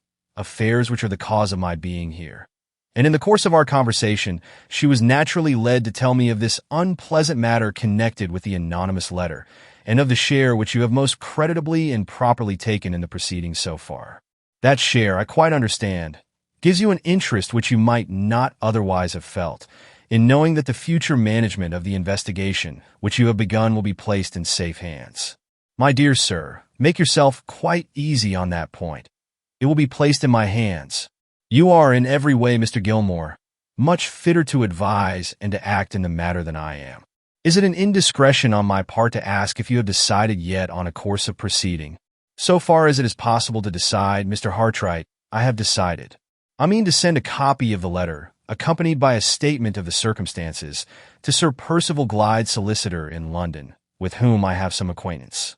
The letter itself I shall keep here to show to Sir Percival as soon as he arrives. The tracing of the 2 women I have already provided for, by sending one of Mr. Fairley's servants, a confidential person, to the station to make inquiries.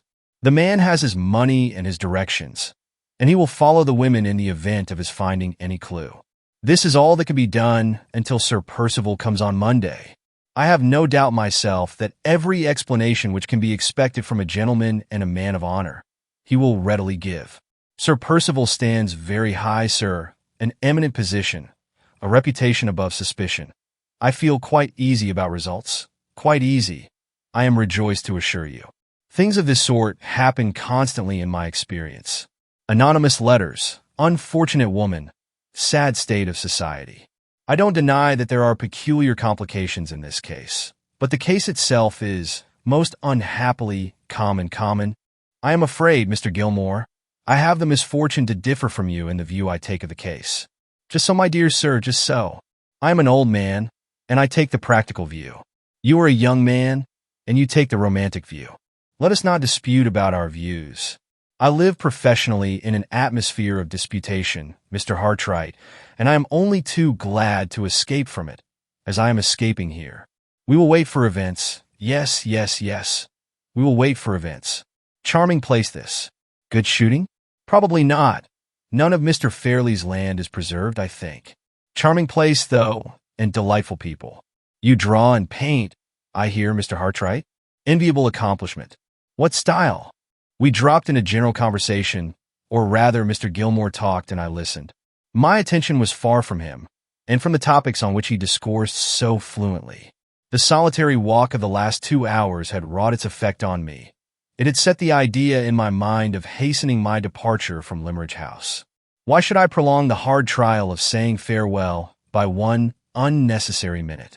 What further service was required of me by anyone? There was no useful purpose to be served by my stay in Cumberland. There was no restriction of time in the permission to leave which my employer had granted to me. Why not end it there, and then?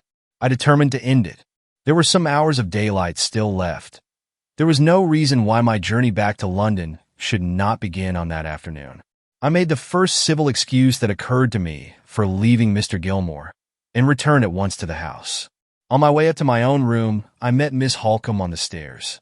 She saw, by the hurry of my movements and the change in my manner, that I had some new purpose in view, and asked what had happened. I told her the reasons which induced me to think of hastening my departure, exactly as I have told them here. No, she said, earnestly and kindly, leave us like a friend, break bread with us once more. Stay here and dine. Stay here and help us to spend our last evening with you as happily, as like our first evenings, as we can. It is my invitation, Mrs. V.C.'s invitation. She hesitated a little, and then added, Laura's invitation as well. I promised to remain. God knows I had no wish to leave even the shadow of a sorrowful impression with any one of them. My own room was the best place for me till the dinner bell rang. I waited there till it was time to go downstairs. I had not spoken to Miss Fairley. I had not even seen her all that day. The first meeting with her, when I entered the drawing-room, was a hard trial to her self-control and to mine. She, too, had done her best to make our last evening renew the golden bygone time. the time that could never come again. She had put on the dress which I used to admire more than any other that she possessed, a dark blue silk, trimmed quaintly and prettily with old-fashioned lace. She came forward to meet me with her former readiness. She gave me her hand with the frank, innocent goodwill of happier days.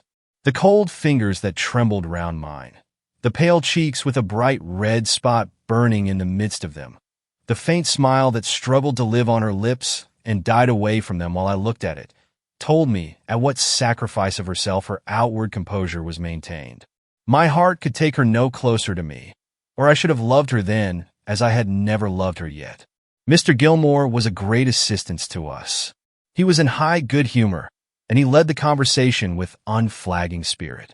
Miss Holcomb seconded him resolutely, and I did all I could to follow her example. The kind blue eyes, whose slightest changes of expression I had learned to interpret so well, looked at me appealingly when we first sat down to table. "Help my sister," the sweet, anxious face seemed to say. "Help my sister, and you will help me." We got through the dinner, to all outward appearance at least, happily enough. When the ladies had risen from table, and Mr. Gilmore and I were left alone in the dining room, a new interest presented itself to occupy our attention, and to give me an opportunity of quieting myself by a few minutes of needful and welcome silence. The servant who had been dispatched to trace and Catherick and Mrs. Clements returned with his report, and was shown into the dining room immediately. "Well," said Mr. Gilmore, "what have you found out?" "I have found out, sir," answered the man, "that both the women took tickets at our station here for Carlisle." "You went to Carlisle, of course, when you heard that?" "I did, sir, but I am sorry to say I could find no further trace of them." "You inquired at the railway?" "Yes, sir." "And at the different inns?" "Yes, sir." "And you left the statement I wrote for you at the police station?" "I did, sir." "Well, my friend, you have done all you could, and I have done all I could, and there the matter must rest till further notice." "We have played our trump cards, Mr. Hartright," continued the old gentleman when the servant had withdrawn. "For the present, at least, the women have outmaneuvered us, and our only resource now is to wait till Sir Percival Glyde comes here on Monday next. Won't you fill your glass again? Good bottle of port. That sounds substantial, old wine. I've got better in my own cellar, though." We returned to the drawing-room, the room in which the happiest evenings of my life had been passed, the room which, after this last night, I was never to see again. Its aspect was altered since the days had shortened and the weather had grown cold. The glass doors on the terrace side were closed and hidden by thick curtains. Instead of the soft twilight obscurity in which we used to sit, the bright, radiant glow of lamplight now dazzled my eyes. All was changed, indoors and out all was changed. Miss Holcomb and Mr. Gilmore sat down together at the card table. Mrs. Vesey took her customary chair. There was no restraint on the disposal of their evening, and I felt the restraint on the disposal of mine all the more painfully from observing it. I saw Miss fairly lingering near the music stand. The time had been when I might have joined her there. I waited irresolutely. I knew neither where to go nor what to do next. She cast one quick glance at me, took a piece of music suddenly from the stand, and came towards me of her own accord. "Shall I play some of those little melodies of Mozart's which you used to like so much?" she asked, opening the music nervously and looking down at it while she spoke. Before I could thank her, she hastened to the piano. The chair near it, which I had always been accustomed to occupy, stood empty. She struck a few chords, then glanced round at me, then looked back again at her music. "Won't you take your old place?" she said, speaking very abruptly and in very low tones. "I may take it on the last night," I answered. She did not reply. She kept her attention riveted on the music, music which she knew by memory, which she had played over and over again in former times without the book. I only knew that she had heard me. I only knew that she was aware of my being close to her by seeing the red spot on the cheek that was nearest to me fade out, and the face grow pale all over.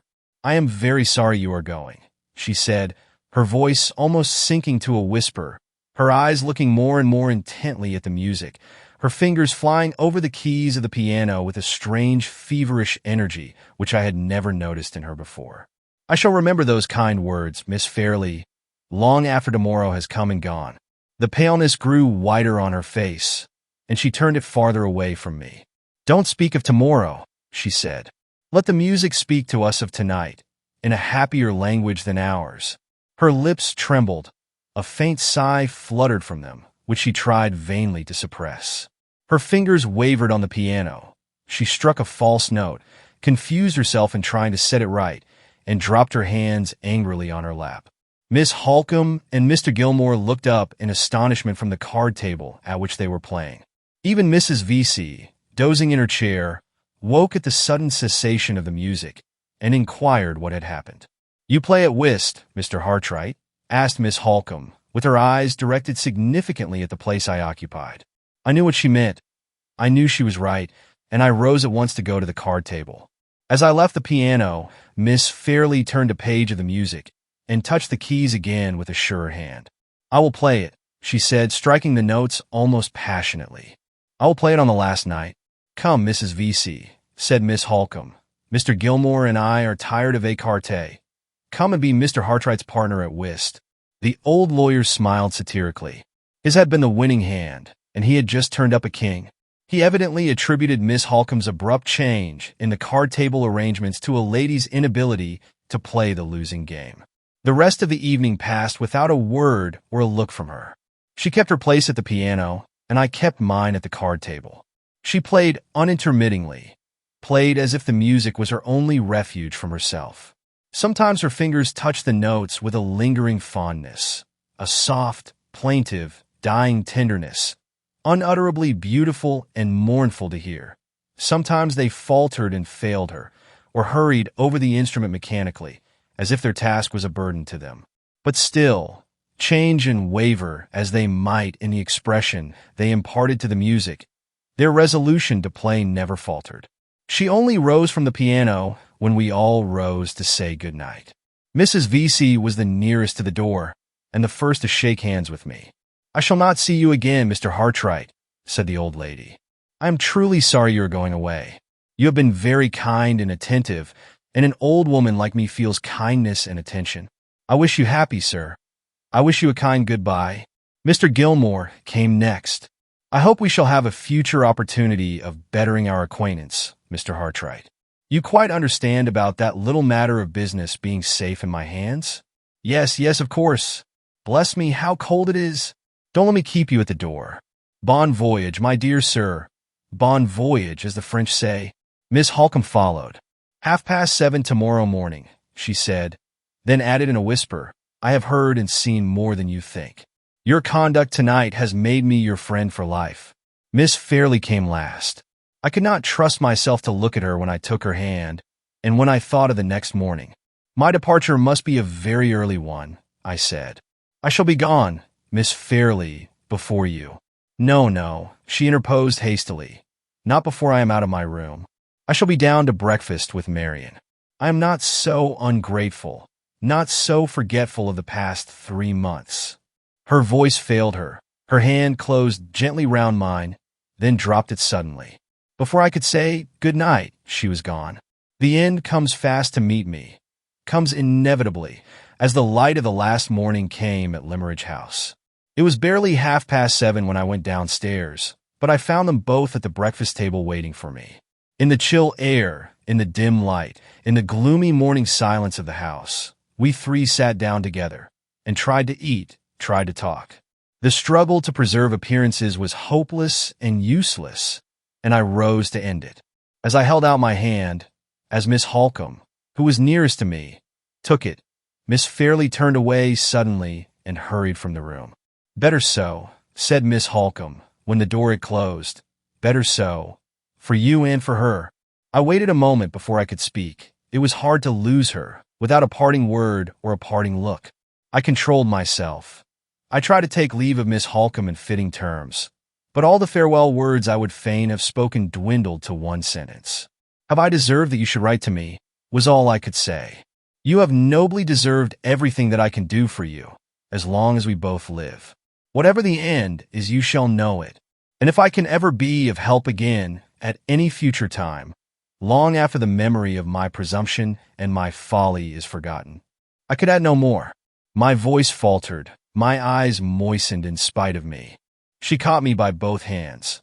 She pressed them with the strong, steady grasp of a man. Her dark eyes glittered. Her brown complexion flushed deep. The force and energy of her face glowed and grew beautiful with the pure inner light of her generosity and her pity. I will trust you. If ever the time comes, I will trust you as my friend and her friend, as my brother and her brother. She stopped, drew me nearer to her. The fearless, noble creature touched my forehead, sister-like, with her lips, and called me by my Christian name. God bless you, Walter, she said. Wait here alone and compose yourself. I had better not stay for both our sakes. I had better see you go from the balcony upstairs. She left the room. I turned away towards the window, where nothing faced me but the lonely autumn landscape. I turned away to master myself, before I too left the room in my turn, and left it forever. A minute passed. It could hardly have been more, when I heard the door open again softly, and the rustling of a woman's dress on the carpet moved towards me. My heart beat violently as I turned round. Miss Fairley was approaching me from the farther end of the room. She stopped and hesitated when our eyes met, and when she saw that we were alone. Then, with that courage which women lose so often in the small emergency, and so seldom in the great, she came on nearer to me, strangely pale and strangely quiet, drawing one hand after her along the table by which she walked, and holding something at her side in the other, which was hidden by the folds of her dress. I only went into the drawing room, she said, to look for this. It may remind you of your visit here, and of the friends you leave behind you. You told me I had improved very much when I did it, and I thought you might like. She turned her head away and offered me a little sketch, drawn throughout by her own pencil, of the summer house in which we had first met. The paper trembled in her hand as she held it out to me, trembled in mine as I took it from her. I was afraid to say what I felt. I only answered, "It shall never leave me. All my life long it shall be the treasure that I prize most. I am very grateful for it, very grateful to you, for not letting me go away without bidding you goodbye." "Oh," she said innocently, "how could I let you go, after we have passed so many happy days together? Those days may never return, Miss Fairley. My way of life and yours are very far apart. But if a time should come, when the devotion of my whole heart and soul and strength will give you a moment's happiness, or spare you a moment's sorrow, will you try to remember the poor drawing master who has taught you? Miss Holcomb has promised to trust me. Will you promise to?" The farewell sadness in the kind blue eyes shone dimly through her gathering tears. "I promise it," she said in broken tones. "Oh, don't look at me like that. I promise it with all my heart." I ventured a little nearer to her and held out my hand. "You have many friends who love you, Miss Fairley. Your happy future is the dear object of many hopes.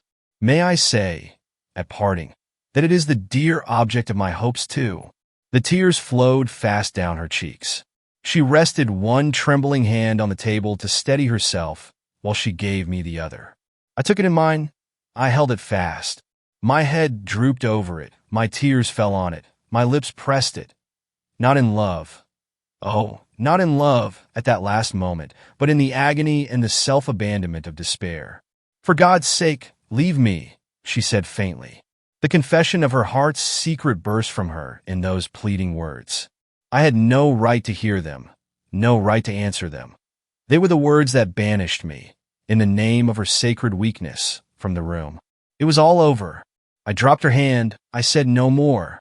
The blinding tears shut her out from my eyes, and I dashed them away to look at her for the last time. One look as she sank into a chair, as her arms fell on the table, as her fair head dropped on them wearily. One farewell look, and the door had closed upon her. The great gulf of separation had opened between us. The image of Laura Fairley was a memory of the past already. The end of Hartright's narrative.